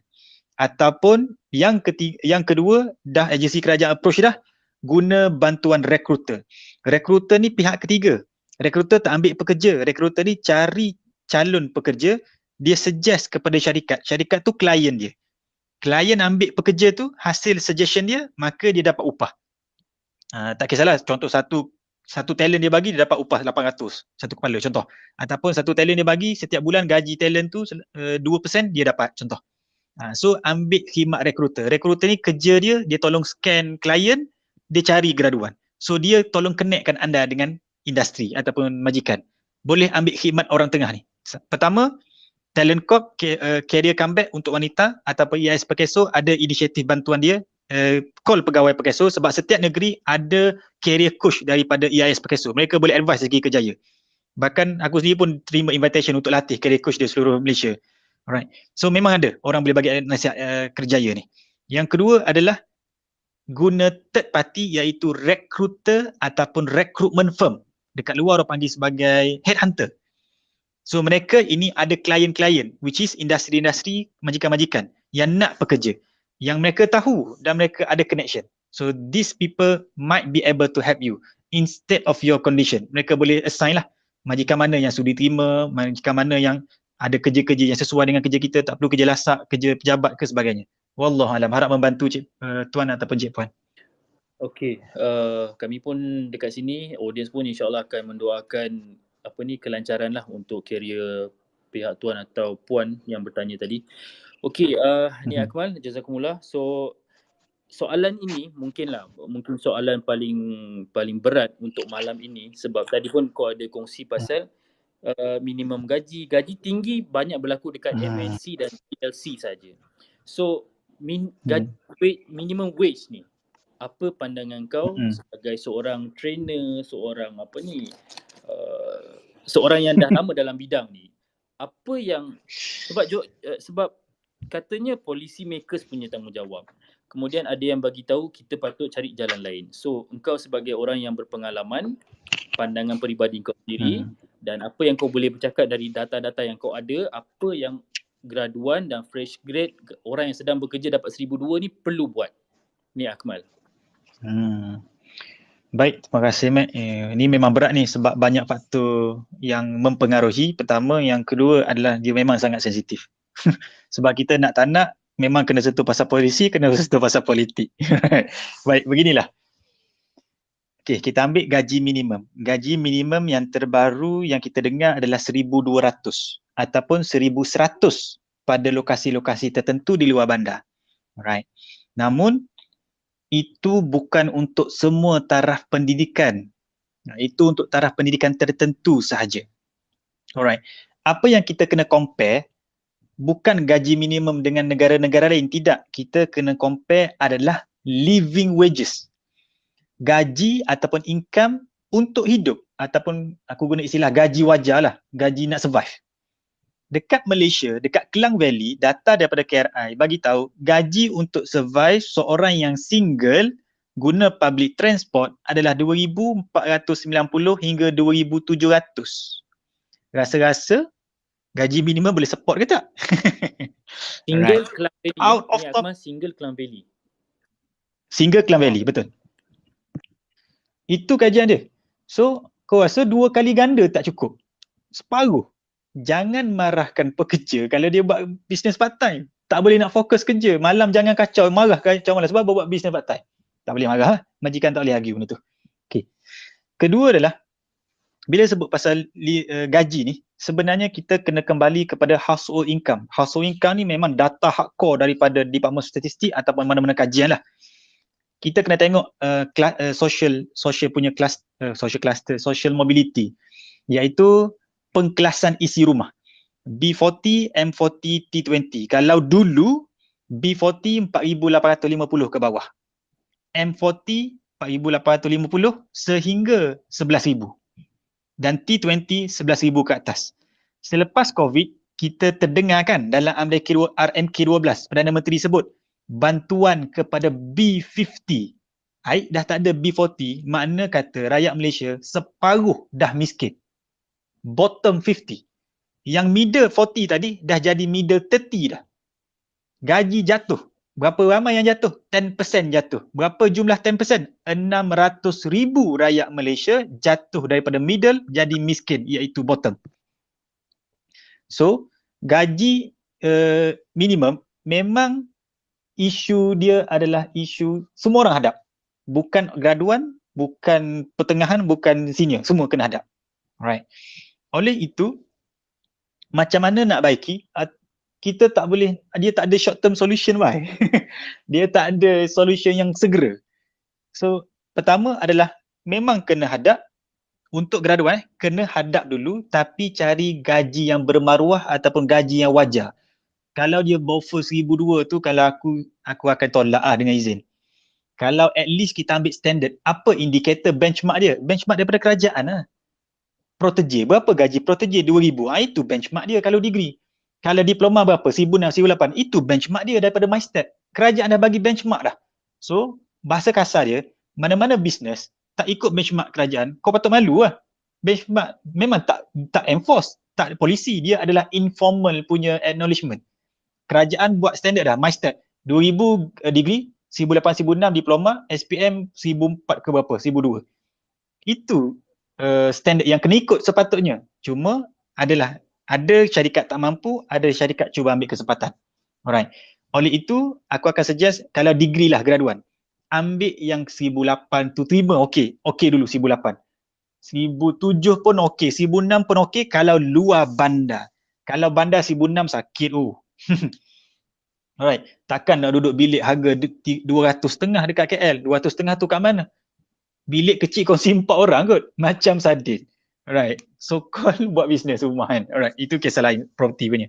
Okay, so peringkat pertama, walaupun gaji kecil, it's okay sebab apa? Kita kena pulun 2 tahun pertama asah skill tambah value supaya kita jadi mahal dalam industri, nanti kita lompat syarikat baru boleh demand. Namun aku perlu cakap lah, aku tak galakkan ambil gaji minimum ataupun gaji terlalu rendah untuk gaji pertama. Sebab apa? Bila first time gaji kita ni dah rendah, maka bila apply next kerja, mesti dia tanya gaji company lama, betul tak? Kalau apply company baru, mesti dia minta slip gaji, padahal benda tu PNC. Tapi dekat Malaysia ni, HR punya perangai, dijadikan common practice dah minta slip gaji. Tak bagi, dia kata dia tak ambil. Bagi aku dah soundkan benda ni dekat agensi kerajaan. Benda ni tak sepatut berlaku. Tak tahu tindakan macam mana. Benda tu tak boleh kalau company, HR punya company tak boleh minta slip gaji pekerjaan yang lepas. Betul ke? Betul, tak boleh. Slip gaji adalah PNC, highly PNC. Kalau calon tak nak bagi, itu hak dia, sepatutnya boleh. Anda tidak boleh discriminate dia. Tapi realitinya kena discriminate lah. Okay. So, kita kena pandai nego graduan lah. Sebab itu kalau gaji pertama 1,200, kau rasa kau minta gaji 1,800, majikan baru ni akan bagi tak? Dia mula akan tiau punya, 1,600 lah, 1,500 lah, dulu 1,200 je. Sakit lah graduan, sakit. So kita nak progress. Oleh itu, gaji sangat rendah peringkat pertama ni, aku memang tak suggest. Really tak suggest. Kalau degree, memang aku suggest. Kalau bandar, ambil 1,800 seboleh-bolehnya. Luar bandar, 1,600 okey lagi lah. Alright. Kemudian 2 tahun pertama pulun asah skill. Mungkin hang kena, maaf aku sebut, kerja macam tak ada life. Memang hidup semata-mata untuk kerja. Terpaksa. Sebab hanya dengan skill, hanya dengan kemahiran, anda akan progress. Sebab kita akan naik gaji. Nanti aku tunjuk naik gaji. Ada data aku ambil, nanti aku tunjuk dekat tweet. Data naik gaji 3% je setahun. Ada 3.9%. Paling banyak pun 6%. Itu pun geng-geng manager. Geng-geng graduate eksekutif. 3% nak gaji setahun. Kau rasa macam mana? Kalau gaji 1,800, 3% berapa? Memang takkan pergi jauh. Oleh itu, teknik dia adalah pertama, kalau anda nak naik gaji dengan cepat ataupun nak pertama 1,800, tak apalah, struggle dulu 2 tahun. After that 2 years, dah perform, pertama, anda lompat, anda akan jadi very valuable. So that time anda boleh nego sebab anda dah ada pengalaman dah, ada rekod bagus dah. Kedua, kalau tak nak lompat, nego dengan syarikat semasa. Anda perform elok-elok, hujung tahun kan ada appraisal. Kan? Waktu appraisal tersebut, waktu itulah nego dengan syarikat semasa. Bos, tuan, cik, saya bersama syarikat gini, boleh tak pertimbangkan sekian. Saya faham, saya terima bekerja zaman COVID dan saya pun sedia membantu syarikat pada waktu COVID. Sekarang kita dah stabil, adakah boleh dipertimbangkan untuk sekian. Nego lah. Tapi yang pertama aku sebut tadi lah, untuk graduan, skill dahulu. Kalau kita nak sembang apa dengan majikan, skill kita memang power. Yang kedua, kita beri sesuatu. Kita put something on the table, bring something on the plate. Macam tu lah lebih kurang bahasa dia. So baru kita ada ayat ataupun ada advantage, leverage untuk kita sembang pasal gaji ataupun nak naik gaji. Okay, itu pasal gaji. Sebenarnya gaji adalah salah satu sahaja cabang daripada remuneration ataupun income. Sebab ada income lain, contoh royalty, commission, allowance, bonus dan sebagainya. Benda ini boleh negotiate. Okay, contoh, apakah benefit yang memang masyuk gila yang memang tak boleh cover dengan gaji? Contoh aku sebut TMB. Ada satu zaman TMB, sekarang dia dah masuk dah. Kita kerja dengan TMB, contoh aku kerja dengan TMB, aku dapat medical coverage. Bukan aku dapat, bini aku dapat. Bukan bini aku dapat, anak-anak aku dapat. Itu mahal loh medical coverage. Yang gila lagi TMB ni, dia bagi parent, bapa, mak, ayah, coverage medical. Kalau sakit jantung, bypass, kos dia RM200,000, RM300,000. TMB tanggung. Soalan, adakah anda sedia terima benefit begitu dengan gaji permulaan RM2,000? Kalau aku sangat sedia. Sebab apa? Benefit itu mahal loh kalau kita nak ambil medical coverage untuk semua. Oleh itu, pandang juga benefit-benefit tersebut ataupun negotiate in term of benefit. Contoh, syarikat cakap, kami memang had bajet kami limit tak boleh nak bagi RM2,003. Staff lain pun RM2,003 je, contoh. Okay, negotiate benefit penjuru lain. Alright, idea aku cuba bagi idea. Best tak? Ataupun okay tak? Gaji RM2,000, kerja 5 hari seminggu. Itu standard. Apa kata, gaji RM2,000, tak ada masalah, bagi dua, tapi kerja 4 hari je. Ataupun kerja 3 hari je, still RM2,000. Ini aku cuba bagi angle lain. Aku cuba bagi angle lain. Sebab memang dah ada syarikat yang menawarkan gaji sama, tapi dia bayar, tapi bekerja 4 hari, Jumaat cuti. Jumaat 1 hari cuti. Dah ada dah. Right. So itu sudut pandang lain. Untuk gaji lagi, kenapa berlaku sangat ketara isu gaji ni? Aku boleh sebut, ini masuk politik dengan izin. Aku simpan sebab masuk politik. Dia adalah pembahagian sumber mahsul negara yang tidak stabil lah. Ataupun kita sebut sebagai kekayaan yang dibahagikan tidak sekata. Orang kaya makin kaya, orang miskin makin miskin. Bahasa mudah, kau tengok gaji CEO berapa lagi tinggi daripada minimum wages. Kalau dekat Singapura, 146 kali ganda. Kalau dekat Malaysia, 261 kali ganda. Kepala otak dia. Bahasa mudah, kita tengok gaji, dengan izin. Aku pun terkejut, gaji CEO CIMB, iaitu Menteri Kewangan kita sekarang, almost 1 million per month. Dulu dekat CIMB. Gaji peman. Sebab itu kita tengok gaji minimum 1,200. Kau rasa jurang tu terlalu besar? Negara maju, yang kita benda lain sembang negara maju, bak gaji tak nak sembang negara maju. Negara maju, dia punya jurang tu tak besar macam tu. Darab berapa? Darab 80 kali ganda ke darab 90 kali ganda, itu dah kira besar dah. Contoh, kita 200 lebih kot. Contoh negara maju yang disebutkan? Kalau kita tengok US, Finland, kita ambil yang paling popular lah, US, UK. Itu dua paling popular. Gap dia tak besar. Data nanti aku bagi. Aku tak ada data dia. Aku tak tulis sekarang. Yang lain tu aku tulis. Okay. So, benda ni menyebabkan orang yang buat kajian dasar berada pada kerusi empuk, sedangkan mereka yang merana duduk atas bumi. Maka memang tak faham lah. Memang takkan jadi lah. Kan? Profit oriented, syarikat fokus pada profit oriented. Bahasa kasar, kapitalis. Contoh. Syarikat buat untung apa? E-commerce, supply chain. Rider-rider yang bertaruh nyawa, hujan panas, yang hantar delivery, yang kau denda dia kalau dia hantar lambat, yang kau denda dia kalau dia hantar salah order, ada social protection tak? Ada medical protection tak? Ada insurans tak? Kalau terlanggar kat traffic light, patah kaki, mati katak. Profit yang kau dapat banyak tu tak boleh bagi ke, turun sikit. 1% coverage. Tak besar pun kecil lah. Bukan nak minta 1 juta setahun coverage medical. Just 50,000 setahun pun okey dah. Tak kaful. Itu cara turunkan kekayaan. Ini dapat apa? Dapat dividen 200 berapa bilion dapat dividen? Top glove. Macam mana diturunkan kepada warga bawah? Tak ada turunkan pun. Sebab itu aku agak bersetuju dengan kenyataan YB muda kita seorang tu. Dia kata windfall tax ke apa? Konsep. Cukaikan kepada dividen. Mereka-mereka yang otak-otak. Sebab mereka takkan bagi punya. Alright. Tengoklah. Aku tak nak sebut syarikat yang buat getah-getah ni. Warga asing, rumah dia macam mana? Kalau ikut akta pekerja, rumah ada square feet dia, katil berapa, tandas besar mana, laluan besar, ada dalam akta pekerja. Tapi dia tak ikut. Kenapa tak kena denda teruk-teruk kau-kau tiaw-tiaw? Tak ada kot. Serbuan. Menteri turun kot. Menteri yang sebelum ni dan sekarang bersambung Menteri KSM. Serbu tapi tak ada apa tindakan sangat. Denda sikit gila. Yang terbaru apa? Ambil buruh luar, dah siap projek pembangunan construction, kena serbu, kena tangkap buruh luar, tak payah gaji buruh. Itu game-game yang dengan izin aku sebut masuk politik itu game-game yang berlaku sekarang. So kalau dengar benda ni tuan-tuan cik puan, kita hanya boleh sakit hati lah. Tak boleh buat apa. Sebab tu aku tak sembang sangat benda ni dalam kelas-kelas training aku simpan je. Kita sembang kat sini. Apa yang kita boleh buat? Pertama, undilah orang yang betul. Aku terpaksa sebut lah. Terpaksa back to basic lah. Kedua, ada seorang, aku pernah retweet dia kata, macam mana nak push MP kita ni, adun kita ni supaya buat kerja. Dia mesti ada hitam putih.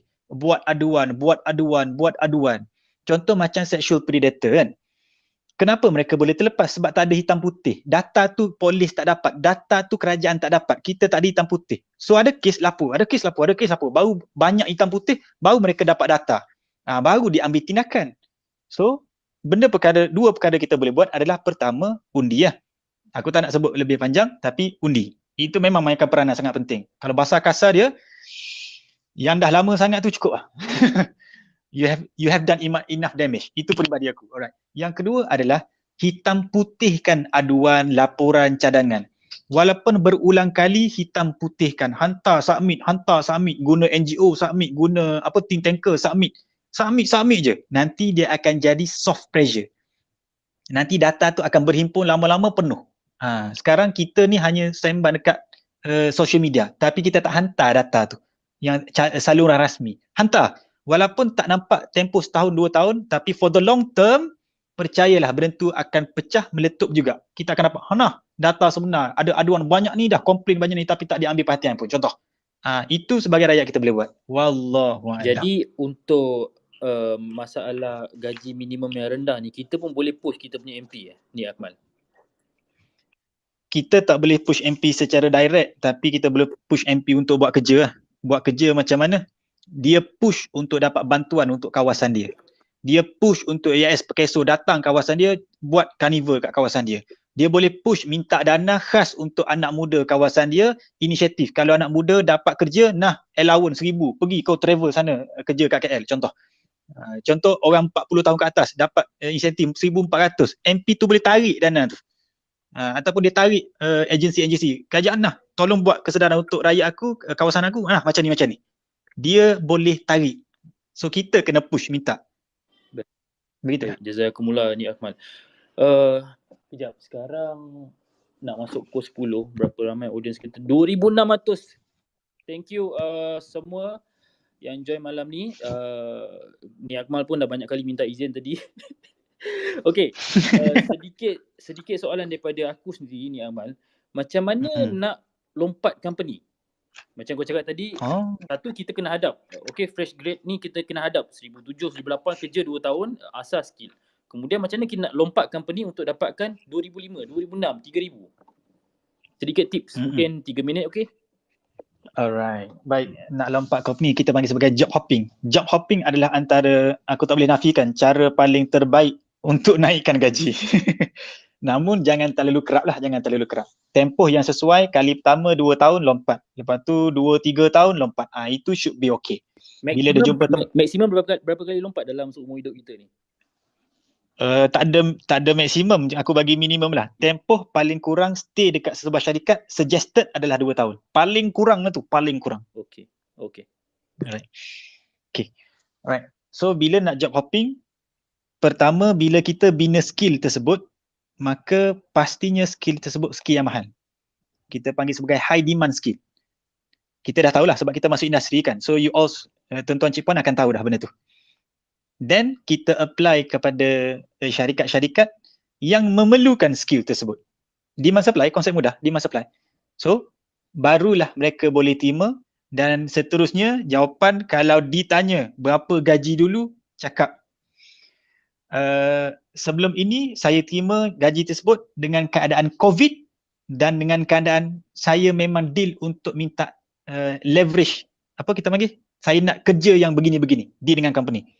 Sebab itu saya terima sebagai timbal balas syarikat bagi compensation yang agak rendah. Tapi sekarang saya bersedia untuk menyumbang dalam aspek begini, yang saya boleh buat adalah begini. Sebab itu saya percaya average market saya telah kaji pun, saya punya level average begini, 1,500, 1,200. Itu biasanya ayat kita nego. So company biasanya kalau kita minta 2,5, dia bagi 2,3. Kita minta 2,8, dia bagi 2,5. Itu standard lah. But at least kita akan ada increment. Alright. Tuan, katakanlah cari susah nak dapat. Okay, again my advice would be cari sektor-sektor yang sedang masyuk. Apakah sektor-sektor sedang masyuk? Contoh tuan-tuan, sektor yang tak pernah sakit, healthcare. Kita sebut inflasi dalam negara 6%, tapi tahukah anda inflasi untuk medical perubatan jauh lagi besar daripada 6%. Kos perubatan spike gila-gila kot. Join healthcare, masyuk. Mereka boleh offer. Join sektor kewangan, investment. Soalan saya, pernah dengar bank rugi? Bohong bank rugi. Bank bukan rugi. Bank untung 30 bilion, 300 juta. Tahun COVID untung dia 280 juta. Itu dia cakap rugi. Dia bukan rugi sebenarnya. Lepas tu website dia jam. Website jam. Tahu tak staff-staff bahagian kewangan bank ni sebut apa? Ini antara dialog yang aku dapat lah. First hand. Oi, kita bagi moratorium lagi ke? Kalau bagi moratorium tak ada bonus lah kita tahun ni. Kau nampak dia sembang apa? Dia sembang bonus, baik. Bukan sembang gaji. Kita sembang gaji bang. Sembang nak hidup. Itu industri yang masyuk. So, engkau jam kepada industri yang masyuk macam tu. Right, boleh Yang ketiga adalah dalam tempoh 2 tahun pulun-pulun tu, skill yang kita bina tu adalah skill yang high demand in future. Contoh kau masuk dalam bidang fintech, IT, menjadi network ataupun jadi programmer sebagainya. Skill tu mahal. Maka sampai satu masa skill tu memang mahal, automatic memang gaji average dia pun tinggi dah. Memang kau boleh dapat gaji tinggi lah. Ataupun last kali adalah daripada syarikat kecil lompat ke syarikat besar. Itu pun akan jadi increment juga. Wallahualam. Baik, jazakumullah ni Akmal. Okey, aku akan ambil satu soalan daripada inbox aku, kemudian kita masuk ke sesi keempat, sesi penutup lah. Okey, ni Akmal. Boleh. Baik, salam Mek, aku ada satu soalan. Harap dapat tolong tanyakan kepada panel ni Akmal. Aku fresh graduate, habis belajar Julai baru ni. Alhamdulillah Oktober baru ni dah dapat kerja. Alhamdulillah. Dan nak dijadikan cerita, gaji basic aku RM4,000. Wow. Kalau campur allowance apa semua ada RM4,720 sebulan. Tapi aku risau kalau nak lompat pergi kerja company lain, nanti majikan lain susah nak ambil aku kerja sebab gaji semasa aku agak tinggi. Gaji tinggi pun masalah. Based on apa yang aku dengar, memang masalah majikan tak nak bagi gaji tinggi macam ni jadi. Jadi apa yang aku boleh buat kalau nak lompat kerja di company lain dengan gaji yang sama atau lebih? Baik. Oh, ini level lain ni. Level dah masuk lah. Ni level manager. Manager, no wonder. Okay. Pertama sekali, berapa tahun pengalaman, kemudian apa tahap kemahiran. Sebab itu akan menentukan tu. Kalau contoh apakah kekurangan job hopping? Job hopping ni memang gaji naik. Tapi skill kita tak comparable. Akhir sekali kita jadi overpriced dalam market. Maka jadilah isu ni. Isu kita overpriced. Kita dah gaji mahal dah. Tapi tak ada industri lain tak boleh nak ambil kita sebab kita mahal sangat. Okey, itu risiko kalau kita job hopping terlalu banyak. Tapi untuk tahap manager, kalau dengan izin, kalau tuan yang bertanya ni dah ada pengalaman macam aku lah, 10 tahun, 9 tahun dalam industri. Tak akan jadi, should not be a problem. Tak jadi masalah pun. Don't worry. Kalau kita dah ada pengalaman, dah ada skill, should not be a problem at all. Dia akan jadi problem kalau kita masih lagi entry ataupun kita masih lagi mid. Tapi kita dah overpriced. Okay. So, solution yang aku boleh suggest adalah pertama, back to basic, company besar akan boleh provide, ataupun kau lompat gaji lebih kurang sama tapi seniority jawatan tu lagi besar. So you get exposure untuk dapat kembangkan skill networking sebagainya. Kedua, gaji mungkin lebih kurang sama tapi perks dia berbeza. Apa maksud perks? Contoh, dapat gym membership free ke, dapat medical coverage, dapat 3 hari bercuti ditanggung oleh syarikat ke, dapat allowance kereta, allowance bil, allowance rumah, allowance driver, tak kisahlah. So kita boleh fight dari segi perks-perks macam tu. Wallahu alam. Sebab untuk makluman, ada syarikat dia punya perks masyuk tak masyuk Syarikat dia, syarikat bayar KWSP wajib 9%, syarikat dia bayar 15% KWSP. Kemudian, syarikat tidak mengizinkan dia untuk bekerja dalam tempoh 3 bulan selepas dia melahirkan anak. Memang syarikat paksa, kau jangan kerja, jangan bagi kerja kat dia. Ini biasanya syarikat multinational Alright. So ada perks-perks macam tu. So you can negotiate in term of that kind of benefit. Kalau gaji tak boleh naik dah. Wallahualam. Jazakumullah ni Amal, malam ni 2,700 pendengar, kita dah menghampiri sesi penamat. Okey, ni Akmal, semalam pun aku ada berak dengan tim kau, kemudian tim kau balas, Nick sedang memberikan ucapan dekat kelas, kemudian malam pun dia ada kelas. So kau bagi talk dekat budak-budak uni, kau bagi talk dekat budak-budak college. So macam mana audience yang mendengar dekat bawah ni, diorang nak berjumpa secara berdepan mata lah dengan kau, nak dengar kau punya kelas-kelas fizikal ni, macam mana cara dia? Adakah kau ada buat something ke? I see. Boleh kongsikan? Ada. Yang terdekat minggu depan aku akan buat free webinar percuma khas untuk orang yang cari kerja lah. Hari Rabu petang. Kemudian 2 minggu lagi pun ada free webinar juga. Kalau nak daftar ada dekat profile aku, boleh visit lah. Free webinar ni 1 jam sahaja.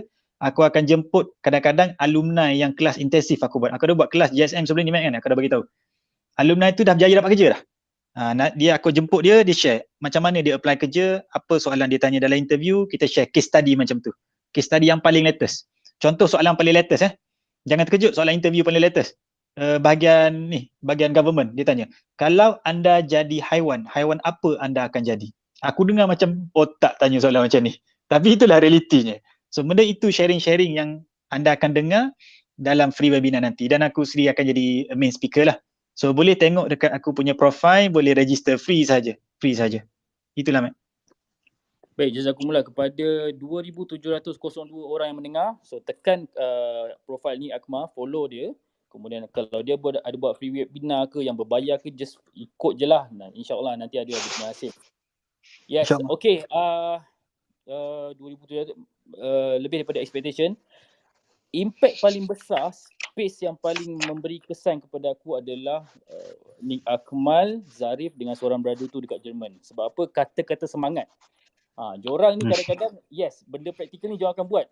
Tapi kadang-kadang, yelah, ada lain orang lain cara kan. So, sebagai penutup, saudara Nick Akmal, 10 tahun dalam bidang, apa kata-kata semangat untuk penutup malam ini, brother? Oh, kata semangat Yang berasaskan minimum gaji. Allah Rabbi. Aku bukanlah bagi kata semangat sangat pun. Tapi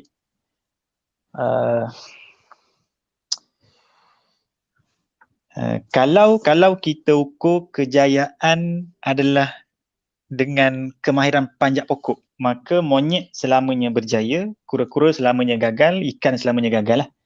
Oleh itu, define your own success. Define your own success. Kau nak berjaya tu bukan duit, minta maaf, bukan duit semata-mata.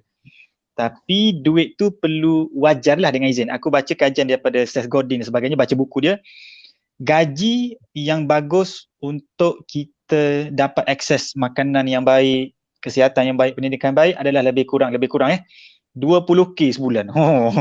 Itu baru kita dapat enjoy life dengan to the optimum. Tapi tak adalah sampai tahap tu, at least kita boleh baiki taraf hidup kita, dapat pendidikan yang baik, kita boleh jadi muslim yang baik, jadi anak yang baik, jadi rakyat yang baik. That is good enough dah. Sangat bagus dah. Right. So you define your own success. Contoh aku define aku punya sukses adalah impact yang aku boleh bagi. Sebab itu aku berada kat sini. Sebab itu aku terima kelas sampai ke malam. Sebab itu hari Sabtu semalam, kelas pagi, kelas petang, kelas malam. Balik rumah atas katil lunyai, tak boleh fikir apa dah, tidur terus. So I define my own success adalah segi giving benefit. Mungkin orang nampak macam so lecehnya, it's okay. kita tahu penjuru kita tahu kita punya angle kekuatan. Right. Yang kedua, my advice would be, life ini bukan pasal diri kita semata-mata. Sebagai Muslim, aku bekerja penat, lelah, malam, tertonggeng, apa lagi? Kerja OT, darah dan air mata, tiba-tiba hujung bulan kena bagi 2.5% kepada orang lain. Siapa tu? Zakat. Agama sudah mengajar hidup bukan tentang kita je. Hidup adalah kembali pada komuniti. Kita bermakna pada orang lain, bagi manfaat. So, measure your success, guna indikator sendiri, guna pembaris sendiri. Okay? Dan jangan lupa, sukses yang sebenar bukan kita capai, tapi apa kita mampu bagi. That's where comes zakat sebagainya. Sebab itu fadilat sedekah sangat besar. Benda tu agama dah ajar dah sebagai Muslim. So, wallahualam, harap kita bekerja memang sebab gaji, memang kita nak gaji pun nak hidup, takkan makan pasir. Okey. Tetapi jangan dilupakan perkara-perkara lain yang memberi makna dalam hidup. Dengan izin, kadang-kadang aku stres. Kadang-kadang life kawan-kawan aku stres sebab kita hilang makna dalam hidup. Aku nak apa sebenarnya? Apa yang membuat aku gembira? Main game itu bukan gembira, itu short term je. Tapi hidup tak tenang, hidup happy tu sementara. It's okay not to be, bagi aku tak happy, okay. Tapi aku puas. Aku buat kerja tu, aku tak buat contoh. Kerja malam, aku tak pernah happy kerja malam, aku suka tidur malam. Tapi aku puas tidur malam tu. Even though I'm not tak happy sangat sebab kena kerja malam, penat ke, tapi aku puas. Aku tidur kan, angkat tangan, oh puas hati hari ni, berbaloi. Alright. So that would be my personal motivation ataupun apa yang berlega di kepala aku lah. Hopefully dia boleh membantu ataupun ada kebaikan bagi mereka mendengar. Wallahualam. Thank you, Matt. Okay, jazakumullah ni Akmal. Okey lah, sebagai penutup, aku nak repeat balik sebab aku harap ni Akmal dan tim boleh kongsikan di space mendatang ni. Aku kadang-kadang nak juga buat space jemput ni Akmal ni setiap bulan. So pasal SME 97%, pasal usahawan MNC, GLC, pasal B50 ni pun aku rasa space mendatang sedap juga kalau kita nak sentuh. Takut juga kan, takut nanti jadi B60 pula. Kan? Lepas tu apa lagi? Perkasakan SME of course. Kemudian apa lagi? Added skill, job hopping. Ini boleh pecah-pecahkan lagi ni. Kemudian itulah members of parliament kita pun agak sensitif juga nak sentuh benda ni kan. Takut nanti kena angkut ke. Okay, so sampai malam ni je lah. Jazakumullah ni Akmal, jazakumullah kepada 2,684 yang sedang mendengar. Kalau ada lagi, insyaAllah aku akan kongsikan dekat Twitter. Jazakumullah ni Akmal. N, siapa saudari tu, nama dia N yang aku selalu message dengan beliau tu. Okay, ni Akmal, sampai sini saja. Assalamualaikum warahmatullahi wabarakatuh. Korang boleh end this Twitter space now. Waalaikumsalam. Thank you. Terima kasih. Alright.